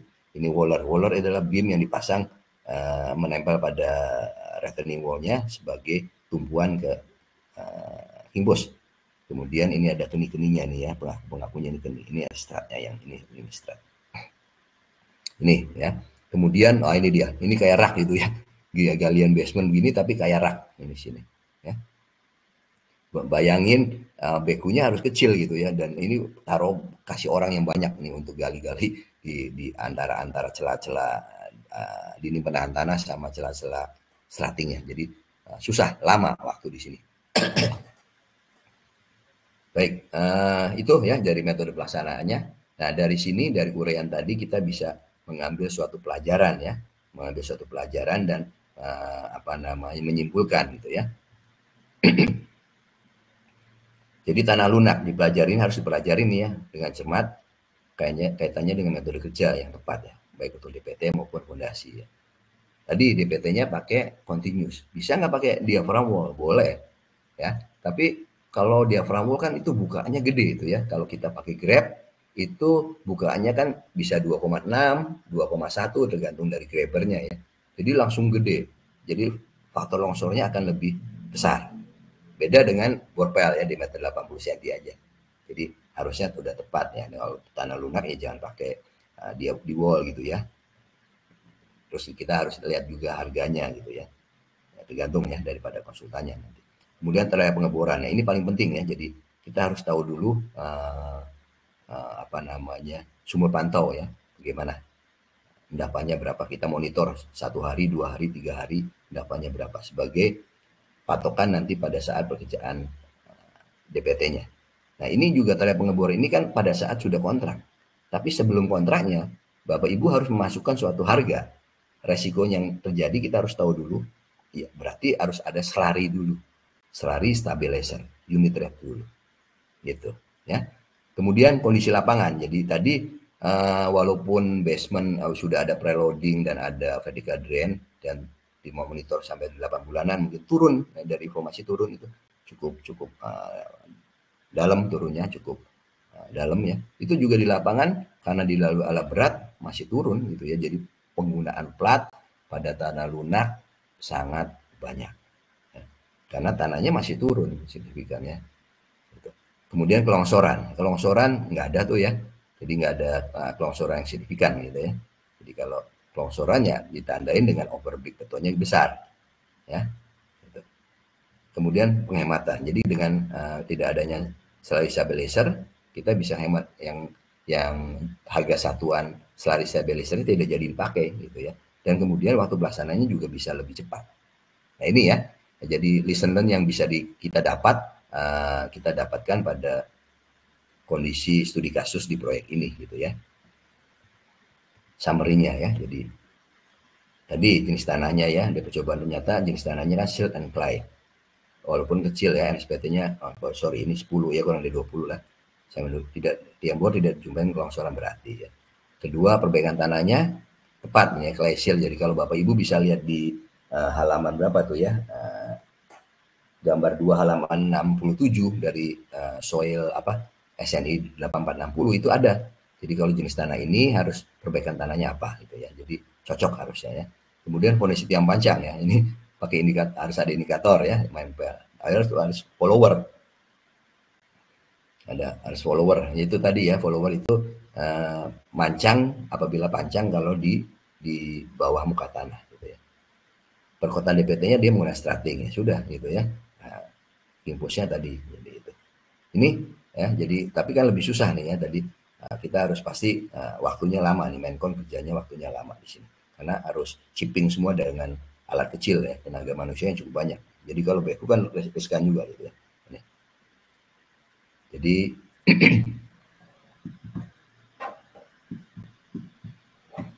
mungkin itu ya pemaparan sharing untuk studi kasus proyek di Bandung di Gede Bage ya. Jadi mohon maaf apabila di dalam penyampaiannya terjadi kesalahan. Jadi ini tujuannya hanya untuk lesson learn, hanya untuk akademisi kita untuk sebagai referensi ya, baik untuk owner, konsultan perencana, kontraktor ya. Terima kasih. Waktu saya kembalikan ke Pak Budi, Pak. Terima kasih, Pak. Oke, terima kasih Pak Jose yang sudah memaparkan materinya sangat baik sekali, sangat lengkap sekali ya. Semoga teman-teman bisa mendapatkan banyak manfaat untuk apa yang disampaikan. Oke, ini sudah ada beberapa Q&A pertanyaan. Nanti kalau teman-teman ada pertanyaan, silahkan tuliskan pertanyaannya di bagian Q&A. Nanti akan kami publish. Tapi ini juga sudah cukup banyak pertanyaannya. Nanti teman-teman juga bisa vote pertanyaan yang sudah ada, gitu ya, karena kemungkinan kita tidak bisa menjawab semua pertanyaan. Terus ada banyak juga pertanyaan yang masih saya hold karena memang banyak yang belum berkaitan dengan topik kita hari ini, gitu ya. Jadi memang pertanyaannya banyak yang terkait dengan fondasi, cuma kita kali ini memang bahasnya lebih fokus ke dinding penata tanah dan strating dan king post ya. Jadi mungkin pertanyaannya bisa di sekitar itu, gitu. Oke, sebelum kita mulai diskusinya, seperti yang sudah saya sampaikan tadi, untuk sertifikat teman-teman harus mengisi link feedback. Jadi harus ngisi feedback dulu untuk dapat sertifikatnya. Link feedbacknya sudah saya kirimkan di pin chat, terus ini sudah saya kirimkan juga ke teman-teman semuanya, seharusnya muncul pop-up untuk mengisi feedbacknya. Jadi teman-teman pastikan isi feedbacknya kalau ingin mendapatkan sertifikat. Tapi kalau tidak butuh sertifikatnya, ya nggak perlu isi juga nggak apa-apa, gitu ya. Terus sebelum disubmit, pastikan waktu ngisi feedback itu datanya sudah benar ya. Jadi jangan sampai nanti ada salah typo atau apa gitu disubmit nanti, karena data sertifikat berdasarkan isian dari feedback yang teman-teman kirimkan. Oke. Terus mungkin nanti ada setelah ngisi feedback teman-teman langsung dapat sertifikat. Ada yang belum gitu ya. Nah, untuk yang belum nanti ditunggu saja maksimal 1 hari setelah acara, itu nanti pasti akan terkirim ke email teman-teman. Jadi tapi pastikan teman-teman sudah isi feedbacknya. Nanti pasti akan saya kirimkan sertifikatnya ke teman-teman. Kalau teman-teman tidak isi feedbacknya, ya pasti tidak akan terkirim sertifikatnya, gitu ya. Oke, mungkin sebelum mulai diskusi saya izin satu lagi ya Pak terkait ya. Jadi alhamdulillah kegiatan webinar Sipilpedia Academy ini kami dibantu banyak teman donatur. Dari awal kita ada sekitar 400 teman-teman donatur yang membantu Sipilpedia Academy supaya kegiatan webinar ini bisa selalu gratis gitu ya. Nah, ini kami sudah buka 2 kali dan ini kami buka lagi yang ketiga untuk jika teman-teman mau support kami untuk supaya kegiatan webinar ini terus berlanjut, dan jika dirasa ini bermanfaat dan biar bisa terus berlanjut, mungkin teman-teman kalau mau berkontribusi silakan bisa berdonasi, gitu ya. Ini bisa donasinya sampai hari Minggu nanti, gitu ya. Oke, mungkin itu saja. Sekarang mungkin kita lanjut ke diskusi. Nah, ini sudah ada banyak pertanyaan dari Pak Sunadi. Ya, mungkin ada 6 pertanyaan, Pak. Mungkin satu-satu aja dulu ya, Pak. Saya bacakan pertanyaannya. Mana yang lebih baik untuk balok strating memakai balok WF beam, H-beam, atau pipa bulat? Ini langsung dijawab atau nanti Pak? Iya Pak, jawab aja satu-satu. Soalnya pertanyaannya banyak Pak, kita jawab satu-satu dulu. Pak Sunardi ya Pak? Iya Izin. Pak. Ya Pak Sunadi ini selalu ini apa banyak masukan-masukan. Jadi senang saya kalau ketemu Pak Sunadi ini. Pak Sunadi ya, jadi mana yang lebih baik untuk balok starting memakai balok WF beam, H-beam atau pipa bulat ya. Jadi ini tentunya ya saya tidak bisa jawab mana yang lebih baik gitu ya. Tentunya ini pasti berdasarkan dari desain perencana. Jadi saya uh, uh, dari pengalaman ya banyaknya menggunakan H-beam ya. Jadi H-beam itu banyak sekali kita sering jumpain. Tapi bukan berarti WF atau tidak dipakai atau pipa bulat tidak dipakai gitu ya. Saya pernah di tadi saya sampaikan di awal itu di City Tower itu tahun 94 ya, itu saya masih engineer baru ya, baru 2 proyek itu dapat pengalaman casing apa oh sorry ini stratingnya ya, strating ini pipa bulat ya, jadi ini banyaknya ya pakai BIM juga bisa, jadi nanti ini tergantung daripada perhitungan konsultan ya, konsultan perencananya. Ya. Sekarang kemarin kan dari Pak Budi juga sudah ada webinar yang perusahaan daripada starting ya, tinggal nanti diminta aja. Jadi tergantung dari harganya otomatis ya. Jadi saya tidak bisa mana yang lebih baik itu Pak Sunardi ya. Jadi bisa pakai WF, bisa pakai Habim. Tadi sebelum webinar saya buka-buka filenya daripada yang starting, yang waktu itu perusahaan starting juga ada pakai yang pipa bulat gitu ya. Jadi tidak bisa membedakan yang mana yang baik lebih baik gitu Pak Sunardi. Itu Pak.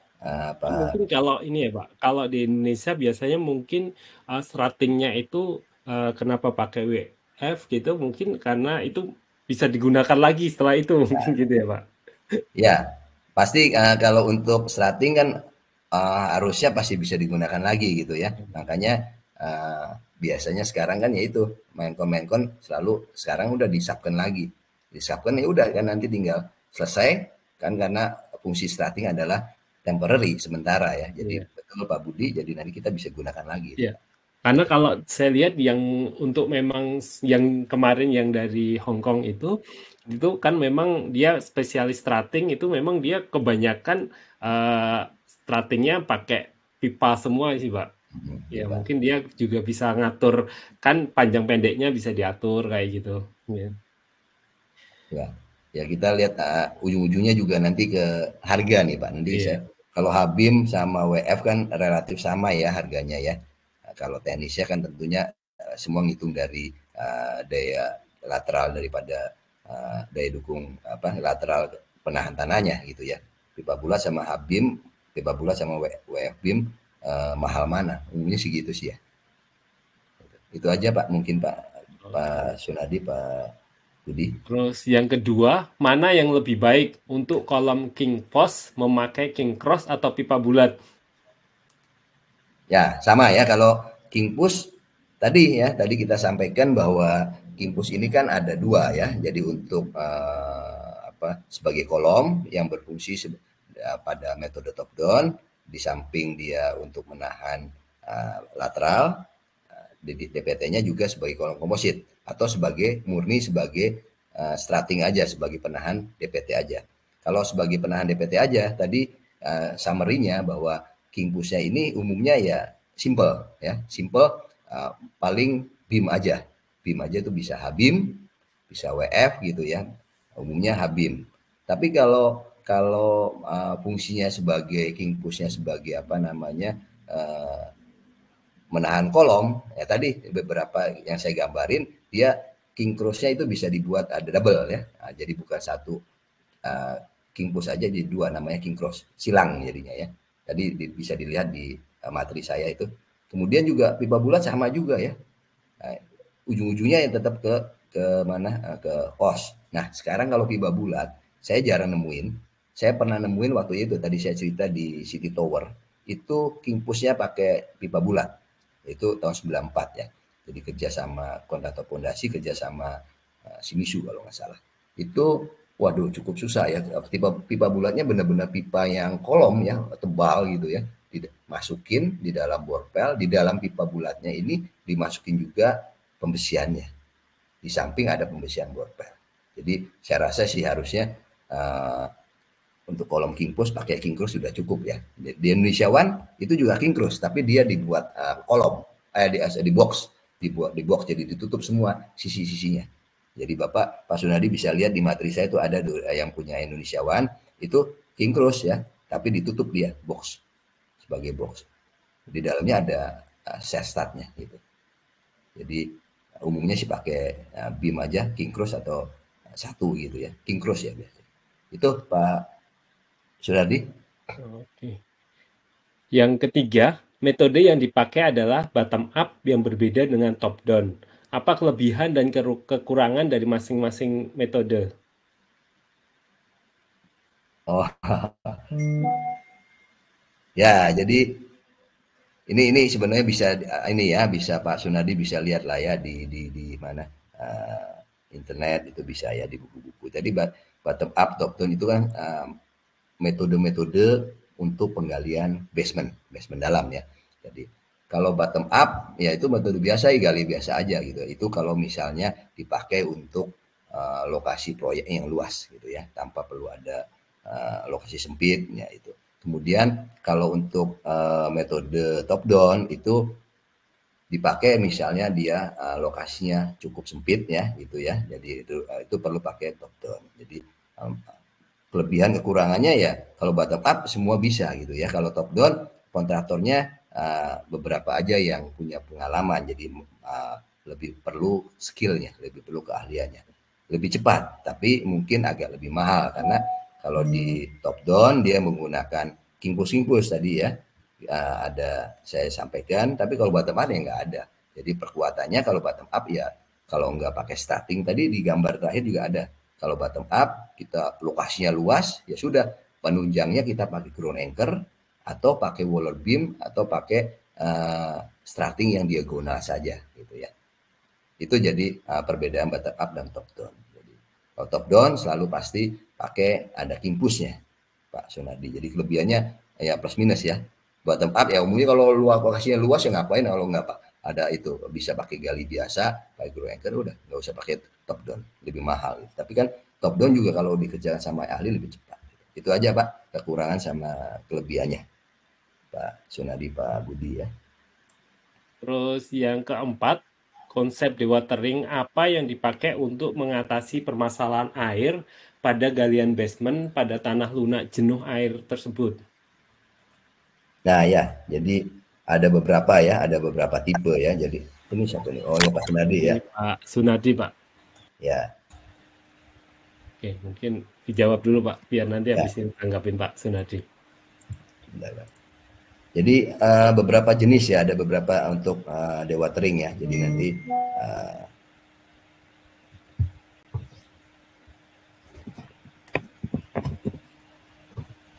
jadi ini nanti bisa dilihat Pak. Jadi saya agak lupa nih ya kalau untuk konsep dewateringnya. Jadi ada beberapa dewatering modelnya ya untuk mengatasi galian basement. Yang jelas ada pasti ada dewatering. Tapi nanti kalau untuk lunak jenuh air ini ada namanya apa, jadi saya agak lupa. Jadi nanti bisa dilihat di buku, ada juga di ini ya, di apa yang 8460 2017 Pak Sunardi ya. Jadi saya agak lupa di sini. Itu Pak Budi, Pak Sunardi. Iya Pak Yuse. Ya Pak. Selamat siang, salam sehat dan sukses. Ya, Pak Yuse. Selamat sore Pak. Siapa? Kalau Pak Yuse webinar saya mesti ikut Pak. Siap, makasih Pak. Lumayan saya nambah ilmu gitu Pak. Sama Pak, ngelengkapin semua Pak. Oke Pak Yuse, saya langsung aja. Yang poin saya kembali sedikit ke awal ya. Untuk poin 1, 2 itu mengapa saya menanyakan membandingkan antara WE BIM, HBIM itu yang biasanya memang common ya, very common dipakai di project. Tapi kenapa saya singgung pipa bulat? Apakah betul ya Pak Yose? Saya melihat bahwa kalau pipa itu kan dia mempunyai stiffness yang sama di segala arah. Itu yang pertama. Yang kedua, kalau kita bicara strutting itu kan pasti gaya yang bekerja adalah gaya tekan. Demikian juga untuk kolom king post ya. Namanya kolom pasti dia menerima gaya gravitasi yang awalnya. Nah, seperti kita ketahui baja itu kan rentan buckling ya Pak Yusuf ya. Ya. Ya, kita mau bicara lokal buckling, global buckling, ya lateral torsional buckling, semua yang ditakuti di konstruksi baja selalu pengecekannya compact non compact pengapapun pasti larinya itu adalah mencegah buckling. Buckling, ya, betul. Kalau kita bucklingnya itu sudah bisa kita cegah, dia bisa mempunyai, kita bisa force dia hingga mempunyai kapasitas tercapainya momen leleh itu Pak Yusuf. Ya, kalau dia mengalami buckling dulu, ya sudah kapasitasnya pasti jauh di bawah. Kita tidak bisa bicara full capacity atau momen kapasitas. Nah, saya melihatnya di pipa bulat ini keuntungannya adalah dia ya seperti tadi mempunyai kekakuan yang sama di segala arah, sehingga untuk kapasitas backlingnya sebenarnya dia lebih besar ya Pak ya, dari WF sama HBIM. Pertanyaan saya, apakah ini opini saya nih, maaf ya, ini saya nalar sendiri benar atau enggak gitu Pak Yusuf? Ya, Pak Sunardi. Jadi ini Pak Sunardi ini selalu bagus nih ya. Jadi saya senang kalau ada Pak Sunardi, jadi banyak ilmu juga yang didapat. Gini Pak, tadi saya untuk starting ini kan juga tinjauannya dari pelaksanaan ya, benar juga. Jadi kemungkinan nilai kekakuannya lebih besar, lebih bagus seragam yang untuk bulat ya. Jadi kalau dalam pelaksanaan juga, kalau untuk starting tadi saya jelaskan bahwa posisi daripada kalau kita pakai beam itu harus benar ya, karena beda kalau posisi yang salah, mukanya salah itu beda dengan kalau starting dia bulat gitu ya, dimanapun sama kekakuan maupun bentuknya.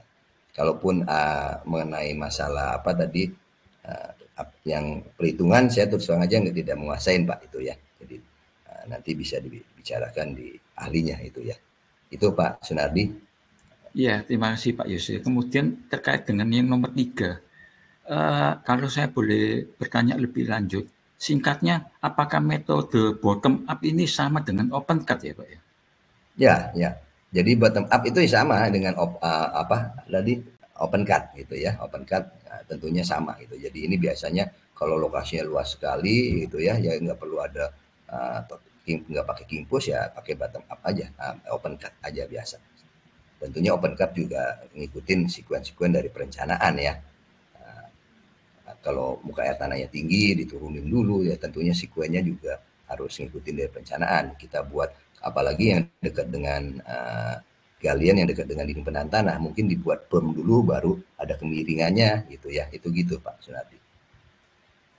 Iya Pak Yusuf, terima kasih. Karena saya lihat bahwa pelaksananya selalu dari bawah. Kalau kita bicara open cut, itu tidak ada kata lain, pasti pelaksananya mulai dari bawah ke atas itu. Kemudian untuk yang nomor 4, konsep dewatering, kalau untuk yang DBT, terutama basement yang jumlahnya banyak, apakah memakai yang paling efektif itu memakai cut off dewatering ya Pak? Ya, jadi dewatering ini kan ada, seingat saya lupa ya, ada beberapa tipe ya. Jadi untuk ada open pumping, ada pre-drainage, dan ada cut off. Nah, kalau kita menggunakan DPT untuk memotong aliran bidang airnya, itu bisa seperti diaphragm wall, second pipe, itu benar Pak Sunardi. Jadi dia menggunakan cut off ya. Kondisi ini hampir sama kalau dengan pre-drainage ya. Pre-drainage itu menurunkan muka air tanah lebih dahulu dengan pompa ya, kemudian single stage, ada juga dengan multi step pre-drainage ya. Kemudian itu biasanya untuk yang seragam tanah-tanah lepas gitu Pak. Jadi kalau untuk yang ada pemotong aliran bidang air tanah, pakainya model cut off. Ya, terima kasih Pak Yusuf. Pak Budi bisa lanjut pertanyaan berikutnya Pak. Anda sebagai host. Terima kasih. Siapa Pak Sunardi? Oke, tadi berarti lanjut pertanyaan yang ke-5 berarti ya. Ini Pak Sunardi ini pertanyaannya sebelum udah ada pertanyaan nih Pak Sunardi. Iya. Mantap. Ya, saya senang aja Pak. Iya Pak. Apa nih? Apabila ada case di mana pada tertentu. Apabila ada case di mana pada area tertentu jalur strating discontinue dalam meneruskan strat atau gaya tekan secara langsung dari sisi DPT ke sisi DPT yang lain Semisal karena ada void atau lubang lantai yang memanjang dan sejajar DPT untuk tangga atau eskalator, solusi dan hal apa yang perlu dilakukan baik dari sisi perencanaan maupun pelaksanaannya. Ya. Jadi tentunya kalau kita mendesain itu ya. Jadi kalau saya tidak bisa bukan ahlinya dari segi perencanaan ya Pak Sunardi, tapi pasti dalam perencanaan seorang perencana sudah menghitung jalurnya dulu. Jalur tadi saya sampaikan bahwa jalur stratingnya kemana gitu ya. Diambil paling pendek jalurnya. Itu prinsip utama ya. Tapi tentunya walaupun kita ambil paling pendek, betul ada tiba-tiba di situ ada ruang tangga atau ada eskalator gitu ya. Dan mau nggak mau itu yang perlu dipilih. Nah itu yang tentunya kita pasti nanti akan ada bim-bim tambahan sebagai penopang si stratingnya itu Pak. Itu kalau dari sisi perencanaannya saya nggak ngerti ya. Jadi itu skupnya dari perencana. Tapi yang jelas kalau dilihat dari studi kasus yang di Bandung juga kita lihat dia tidak mengambil perencana tidak mengambil sisi yang paling luar, paling jauh. Yaitu alasannya akan lebih mahal, lebih membutuhkan support BIM lagi gitu ya. Jadi dia mengambil yang paling pendek gitu ya. Dia ada vertikal vertikal pojok ya, vertikal strat dan ada yang horizontalnya itu ya. Itu Pak. Jadi kalau ketemu yang ada eskalator tangga ya mau nggak mau kita harus punya penunjang-penunjangnya yang dihitung dulu penunjang-penunjangnya sebagai perantara stratingnya Pak. Itu Iya. Pak. Boleh dengan kata lain direncanakan pengalian dari load pad-nya ya Pak ya. Dari Ya, strating itu kemudian dialihkan katakanlah ke kiri ke kanannya dari posisi lubang. tentunya begitu ya nanti dihitung dulu penunjangnya. Iya. Kan nggak mungkin kita ngerubah DPT-nya atau ngerubah tangganya atau eskalatornya karena Ya. prinsipnya stratingnya yang menyesuaikan karena strating Ya. adalah struktur sementara itu ya Ya. Pak. Itu Pak Sunardi. Ya, masih. Pertanyaan yang keenam, karena alasan biaya maka diinginkan baik fondasi maupun DPT menggunakan tiang panjang. Dengan sistem ini maka untuk DPT memakai tiang panjang bulat atau square apakah memungkinkan? Oh ya. Gini, tadi aturan kita bicara mengenai SNI ya, peraturannya sudah ada. Bagaimana tipe-tipe daripada embedded wall, kemudian bagaimana tipe-tipe dari sistem penunjang dari DPT-nya. Jadi ada namanya tadi soldier pile, ada namanya cement bentonite, ada namanya second pile, ada namanya diaphragm wall. Nah, diaphragm wall kalau di itu cuman ada yang CWS system, saya belum melihat di situ ada precast diaphragm wall dan saya belum melihat gambar daripada continuous diaphragm wall karena antara continuous diaphragm wall dengan CWS yang rubber water stop itu beda gitu ya. Nah, tapi kalau untuk DPT-nya tiang panjang, saya rasa kalau untuk basement dalam tidak mungkin Pak ya gitu ya, tidak mungkin dalam pengertian soldier pile-nya ini kan panjang ya Mas, sorry. Tiang panjang bulat ya atau square. Nggak mungkin kalau untuk pondasi dalam Pak. Tapi kalau untuk tanahnya yang bagus, kemudian muka air tanahnya juga tidak terlalu tinggi gitu ya, ya bisa. Tapi basementnya mungkin satu aja, tapi otomatis tanahnya bagus. Ini tentunya kaitannya sama perizinan ya, sama ya pengujiannya nanti di kalau dulu ada tim TPKB gitu Pak. Jarang ya kalau kita pakai soldier pile tapi tiang panjang gitu ya. DPT ini kan tadi saya lihatkan kan ada soldier pile tadi dari bor pile ya. Jadi bisa juga menggunakan tiang panjang ya. Tapi dari pengalaman saya sih tidak ada yang menggunakan tiang panjang ya untuk basement ya, untuk gedung basement. Tapi kalau untuk DPT-nya yang untuk bukan basement ada kemungkinan masih bisa Pak. Jadi secara umum tidak untuk basement tidak bisa menggunakan tiang panjang bulat atau square Pak. Tapi kalau untuk fungsi lain masih bisa saya rasa gitu ya. Karena di situ kan ada kan sojabannya dari BIM gitu ya, dari BIM juga ada, dari tiang panjang juga ada. Itu Pak. Jadi kalau satu basement aja masih bisa ya buat asal muka air tanahnya nggak terlalu tinggi. Cuman kaitannya ya nanti diujinya bisa nggak mempertahankan si konsultan perencananya gitu ya Pak. Jadi Iya, selama iya. ini tidak pernah ada DPT yang untuk basement pakai tiang panjang. Nah tadi saya jelaskan Ada TPT yang menggunakan basementnya 2-3 lantai, itu pakai corrugated concrete sheet. Ada yang menggunakan precast diaphragm wall. Sepengetahuan saya, precast diaphragm wall itu tadi ya dipakai, biasanya kan dipakai untuk underpass, ya underpass. Tapi ada gedung di Taman Ismail Marzuki tahun 96 saya lihat itu menggunakan precast diaphragm wall. Berarti di sana itu 2 basement atau 3 basement ya. Karena kan precast diaphragm wall ini terbatas untuk deliverynya. Nggak mungkin DPT disambung gitu ya Pak. Karena kan kalau precast diaphragm wall panelnya diproduksi dulu. Jadi kalau basementnya dia 3 taruhlah 9 meter, mungkin kalau kali 2 jadi 15 meter masih mungkin pakai precast gitu Pak. Tapi mungkin kalau di tim 2 basement taruhlah 6 meter atau 7 meter paling panel precastnya 15 meter masih mungkin gitu ya. Tapi kalau untuk yang menggunakan soldier pile yang panjang bulat square, saya belum pernah jumpa untuk basement. Itu Pak Sunardi. Jadi kalau untuk DPT dengan tiang pancang mungkin terbatas ya Pak Yuse ya. Jadi Pak Yuse sampaikan mungkin ya 1 basement dan catatan lain adalah muka tanahnya harus rendah. Ya. Karena memang tiang pancang itu kan memang diproduksi, diciptakan kan untuk dominan aksial. Jadi dia bukan untuk lateral. Kalau lateral lebih banyak ke boardbar. Sama kalau kita pakai tiang pancang muka tinggi. Nah ini yang repot bocornya ini yang nggak bisa diatasi. Jadi memang betul tidak multi basement sama muka tanah harus rendah. Oh, ya, saya tambahin lagi Pak. Ada yang punya Bapak yang mau apa namanya itu di daerah untuk Pantai Mutiara, jadi depannya rumah-rumah orang kaya itu kan depannya bukan parkir mobil tapi parkir kapal gitu ya. Itu dulu pakai soldier pile-nya pakai soldier pile pancang di situ Pak. Tapi di setiap berapa meter diperlukan pancang miring karena untuk tadi untuk lateralnya. Jadi setiap berapa meter pancang miring. Nanti tiang pancang sebagai soldier pile itu diikat sama keping beam biasa ya. Kemudian di belakangnya dikasih pancang miring sebagai pengakunya. Betul Pak. Jadi nggak bisa pakai untuk basement yang muka air tanahnya -1, -2 nggak bisa. Nah, itu Pak. Iya, masih. Ya, Pak. Oke. Terus yang B, untuk fondasi king post memakai tiang pancang bulat atau square, apakah memungkinkan?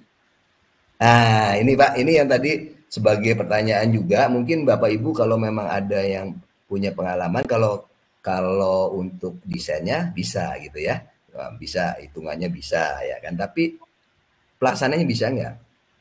Taruhlah sekarang untuk tiang pancang bulat itu bisa diameter 1 meter, diameter 1,2 ada sekarang itu ya gede-gede. Saya juga udah lama nggak mengikuti perkembangan pancang. Ada yang 1,5 ada katanya ya. Anunya hammernya segede gaban. Kalau tiang pancang bulat artinya kan di tengahnya ada lubangnya ya, ada lubangnya. Itu kalau ngitung beamnya bisa itu king post sebagai situ. Cuman apakah bisa dilaksanakan?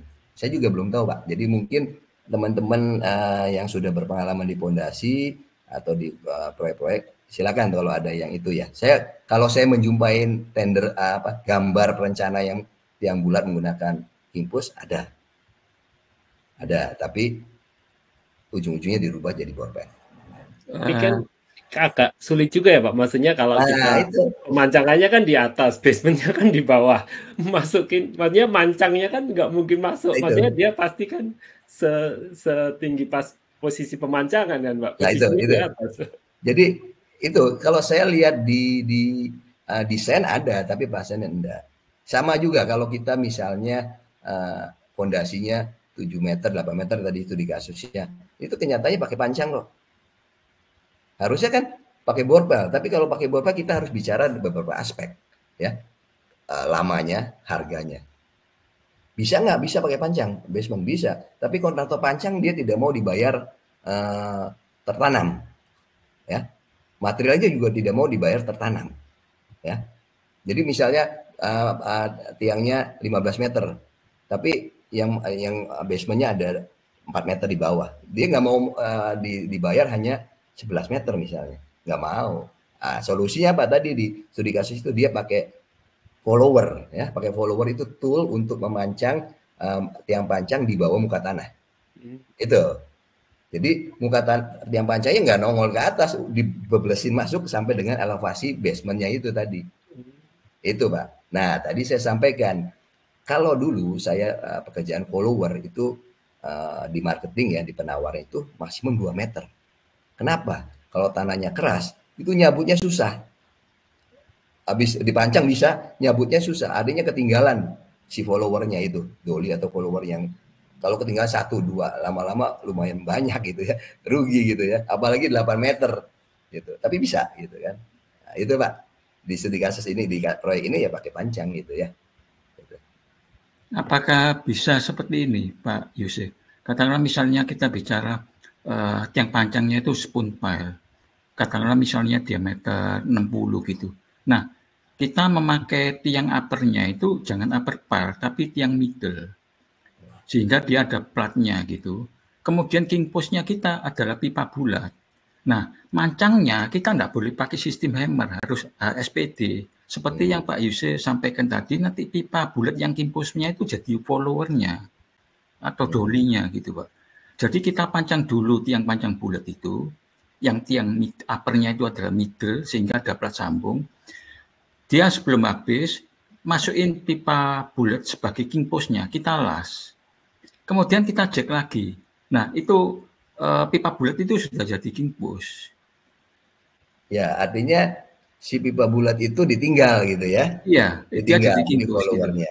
Nanti Tapi kalau yang pancang kotak juga sama, dia bukan upper pile yang solid ujung atasnya, tapi middle. Nah, platnya apa sambungan ya pasti tentunya sudah didesain. Nanti baru king postnya pakai itu bisa pipa kotak ya.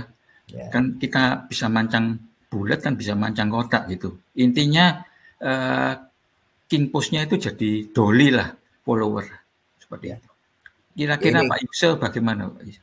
ya, betul Pak. Jadi ini tepat sekali. Jadi kalau studi kasus kita lesson learning dari proyek ini itu betul pakai SPD kan. Jadi pakai SPD, dolunya 8 meter karena elevasi basementnya kan 8 meteran ya di Ya, bawah. Nah, tapi kalau misalnya followernya apa king pushnya itu merupakan suatu followernya, itu berarti kan si kontraktor pondasinya itu harus menyiapkan banyak sekali follower Pak. Dan itu kita nggak ngerti, mereka nggak mau ya, jadi belum ada pelaksanaannya, belum ada yang berani model begitu gitu ya. Nah, jadi nah, tentunya kan beda itu alat kimpusnya itu kan, kalau follower itu kayak model besi apa masif gitu ya, jadi 7 meter yang nanti dicabut lagi gitu ya, diambil lagi gitu Pak. Jadi sampai sekarang sih saya belum ada melihat pelaksanaannya ya, tapi kalau melihat gambar perencanaan sudah gitu Pak. Tapi orang yang berani melaksanakan itu belum ada ya, dari si perencana. Oh ini followernya bisa langsung dipakai sebagai kimpus gitu ya Pak. ya. Karena belum ada Pak. Saya nggak tahu, mungkin rekan-rekan yang ini silakan kalau ada yang bisa punya tanda angkat tangan di ini, Pak Budi bisa nyalain mic-nya, bisa jadi sebagai diskus gitu. Itu Pak. Iya, Betul, itu pakai SPD itu nantinya. iya. Nggak bisa dipancang, mesti injection. Ya. Jadi konsep king postnya itu seperti dolly atau follower. Seperti itu maksudnya Sunadi. Iya, berarti nanti kimpusnya itu desainnya ya masif, baja masif gitu ya. Jadi Enggak, bukan tengahnya tetap hulu, Pak. iya hollow, maksudnya Iya, hollow, tapi dia kan ya, kan itu kan untuk mancang pipanya Pak. Jadi yang biasa saya lihat kimpusnya kalau di tiang pancang itu masuk di dalamnya, di dalam oh, iya, di dalam tiang pancangnya kan, kalau di meter dia kan ada lubang di tengahnya, itu masuk di situ. iya. Kalau Nah, pancang. yang maksudnya Sunadi itu dimensinya pancang sama king postnya sama. Hmm, Misalnya kita 2 basement, tiang pancangnya pakai hulu 60, king postnya 60 bulat. Jadi pas, bulat sama bulat sudah bisa dilas, karena tiang uppernya kita pakai yang tipe middle. ya, tiang uppernya pasti middle itu nanti. Iya. Kemudian ya sudah, kita selesai mancang yang tiang panjangnya, kita sambung yang pipanya, kita dorong dia pipanya di grab, kemudian ditekan sudah. Seolah-olah king postnya itu seolah-olah jadi follower atau dolly. Ya, ya. Gitu. Saya nangkep sih Pak. Cuman ya memang belum ada tuh perencanaan Iya, begitu dari iya, si perencana ya. Jadi iya, saya sih tinjauannya dari iya, kontraktor ya Pak. iya, Pak Yusuf. Terima kasih. Saya ini pertanyaan ya berandai-andai sedikit gitu ya. Iya, bisa gitu Pak. Siap. Jadi betul Iya. kalau tiang panjang itu selalu ada indikator PL biasanya ya. Jadi Iya. nanti di sini juga nanti dipakainya yang lebih hemat. Jadi enggak semua yang ada platnya. Kalau middle kan Iya. ada plat, jadi harus Iya. Jadi lebih mahal. mahal. Oh, Itu Pak. Terima kasih waktunya Pak Budi. Terima kasih Pak Yose. Selamat Oke sore. Pak. Salam sehat dan sukses selalu. ini ada Pak Aksan nih Pak, dia gabung tambah rame Pak. Wah ini suhunya kita ini mana bahasannya. Sore Pak Aksan. Sore Pak Aksan. Wah ini sore Pak Aksan. Sore, suaranya kedengaran? Sore Pak Kedengaran. Aksan. Ya. Sore Oh, suhu. Sore ini Enggak suhu suhu. kita ini. Cuma saya benar-benar tertarik sama materinya Pak Yusuf, bagus sekali. Makasih bahasa ini suhu kita ini. Mana bahasan? Saya ikutan Kameranya aja belum on dikit. Pak Aksan. Oh belum ya? Iya belum Pak. Kameranya Pak. Oke.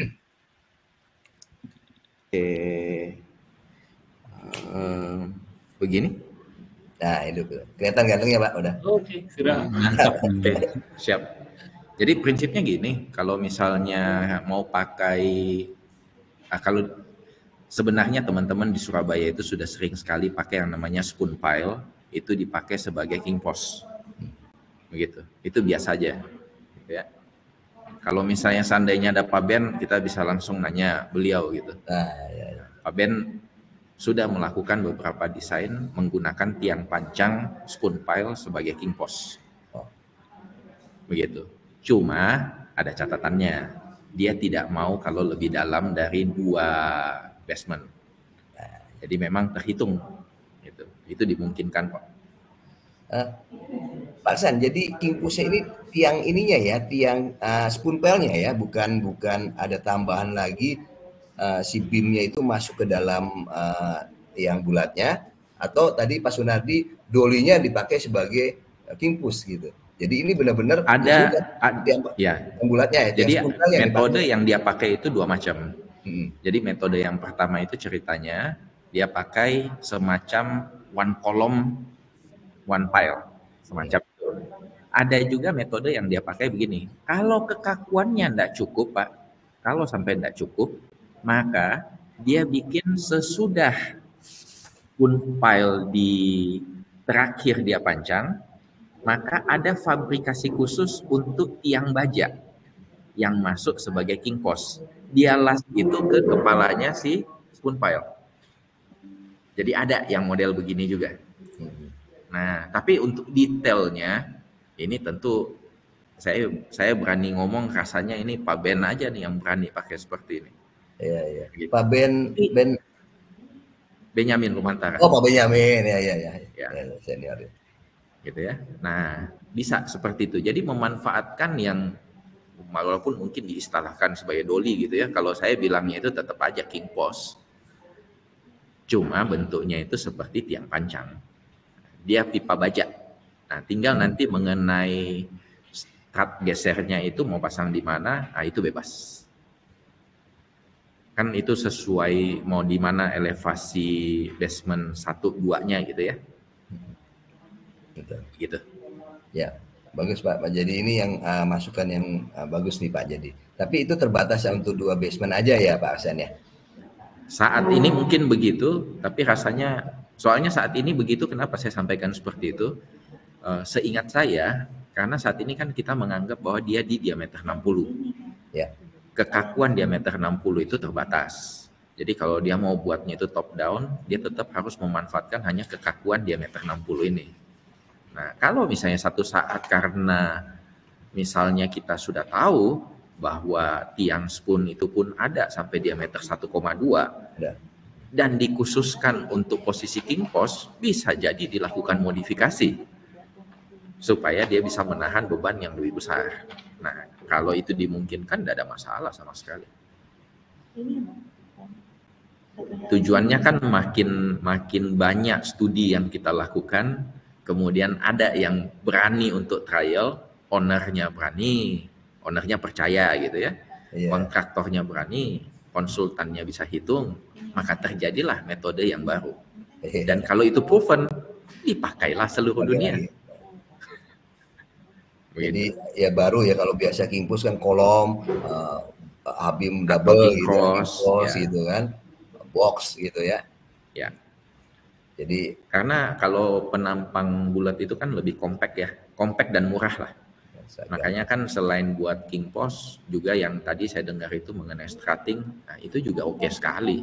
Malahan di dunia internasional itu bulat itu suka dipakai karena compactness-nya dan murah. Begitu. Kenapa di Indonesia enggak begitu, Pak? Karena di Indonesia terlanjur template-nya pakai Habim, Habim. Habim. Habim lebih murah karena lebih ringan daripada WF. Cuma karena telanjur begitu aja. Jadi karena template-nya sudah segitu, ya sudah, dilanjutkanlah daripada bikin template baru.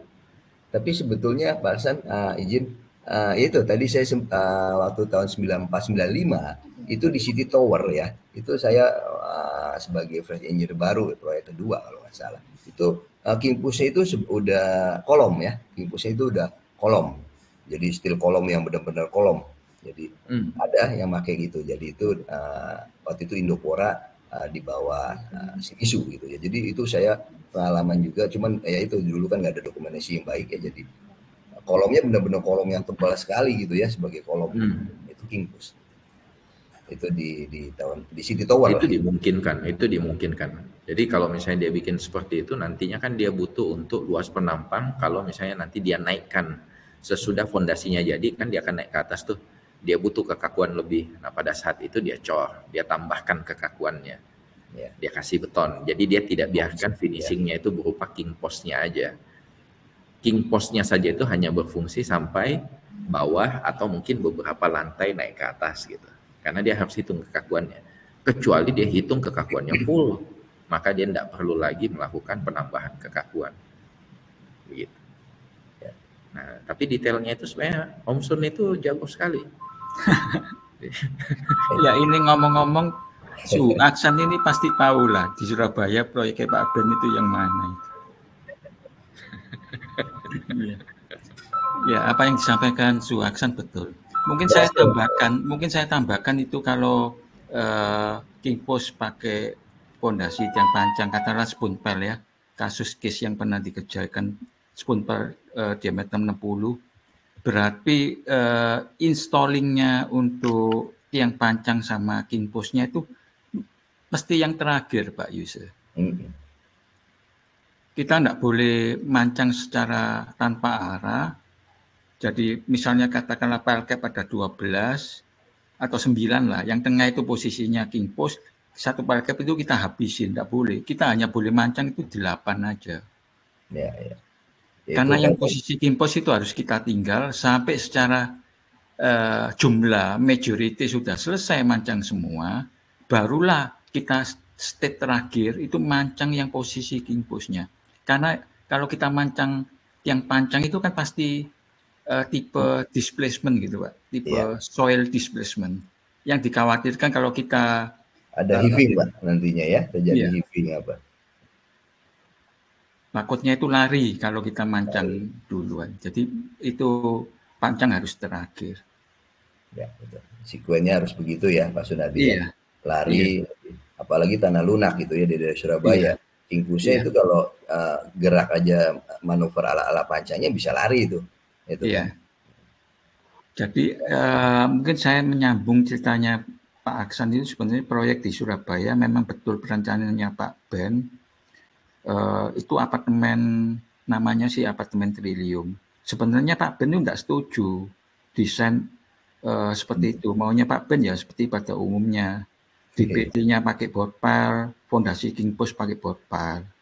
Tapi ini ada owner representatifnya ya, OR-nya itu yang mempunyai inovasi memakai pancang. Kenapa kok pakai pancang? Karena dalam tender itu dikunci harganya mahal-mahal Pak oleh vendor. Iya, kaitannya ya pasti ke harga nantinya Pak. Ya, itu karena semua orang selalu berpikiran bahwa tidak ada cara lain, itu tidak ada other way gitu, harus pakai board pile sistem baik yang di DPD maupun fondasi. Nah, OR-nya ini yang mempunyai ide inovatif, dia mau matahkan itu sehingga digantikanlah panjang. Sebenarnya Pak Ben tidak setuju, tapi akhirnya berhasil.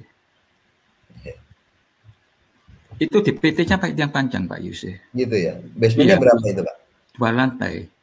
2 lantai ya? Ya, jadi tiang panjang dulu, panjang spoon pile berbaris, ya otomatis tidak bisa seperti second pile ya, namanya panjang pasti ada jarak. Katakanlah itu jaraknya bersih, gapnya itu 10 cm. Nah, di belakangnya tiang panjang itu dibuatlah yang tadi semen bentonite pile itu. Oh. Setelah deretan spoon pile, belakangnya itu di area sambungan spoon pile itu yang sebagai celah, itu dibuntu sama semen bentonite pile tadi. Ya, itu. Nah, apakah berhasil? Ya, enggak juga. Ya pasti beda dong dengan watertight-nya sekelas second pile atau diafragma wall. Nah, itu juga bisa diakal. Kita kasih gutter di dalam, kemudian kasih facing wall, kasih jarak. Kemudian kasih sampit di basement. Sudah Pak, selesai. Ya. Jadi orang kalau ke basement enggak akan kelihatan, karena di depannya deretan tiang panjang itu sejarak 50 cm, semacam ada jalan inspeksi gitu Pak. Ya.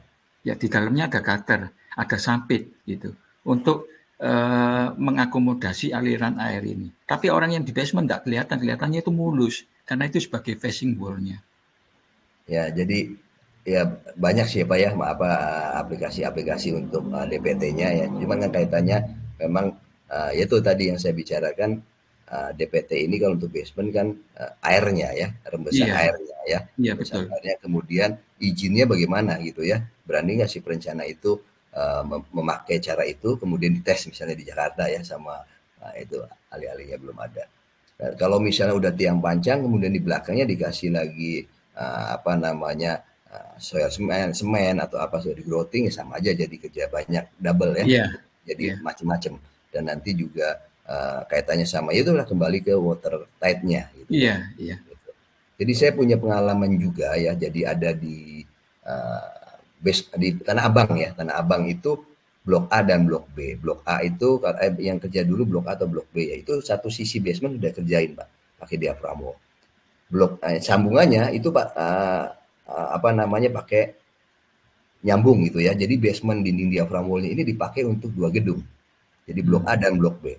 Nah, masalahnya yang di sambungan yang di ujung ini kan yang satu sudah dipakai untuk basement, kebetulan basementnya sama ya, tinggi basementnya sama. Dan yang di sini kan nemunya gimana gitu yang di ujungnya. Nah, ini menggunakan post boring, jadi dibor, dibor, dicor, terus digroting di situ.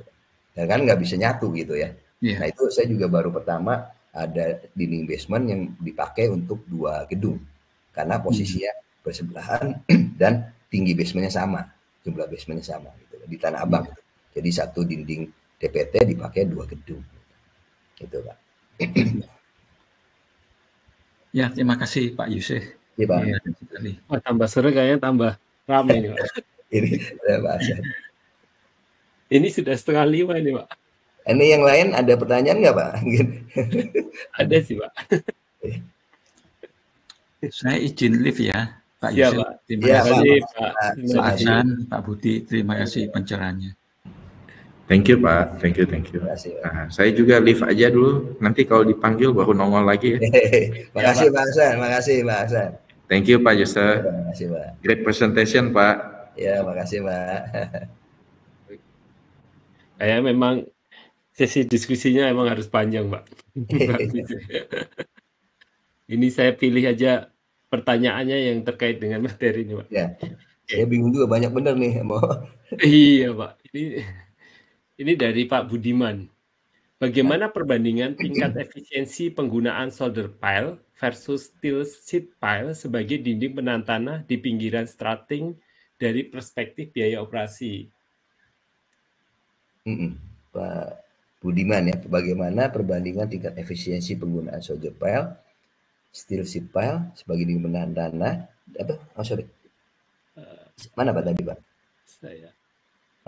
Di pinggiran strating dari perspektif biaya operasi. Ini di pinggiran strating maksudnya gimana nih Pak ya? Jadi kalau dinding penahan tanahnya ini kan ada solder pile ya, jadi solder pile-nya ini apa nih ya? Pakai bor pile atau pakai mungkin ininya Pak, solder pile-nya di pindah jadi apa namanya solder pile-nya jadi apa namanya diganti steel sheet pile gitu Pak. Oh, ya ini.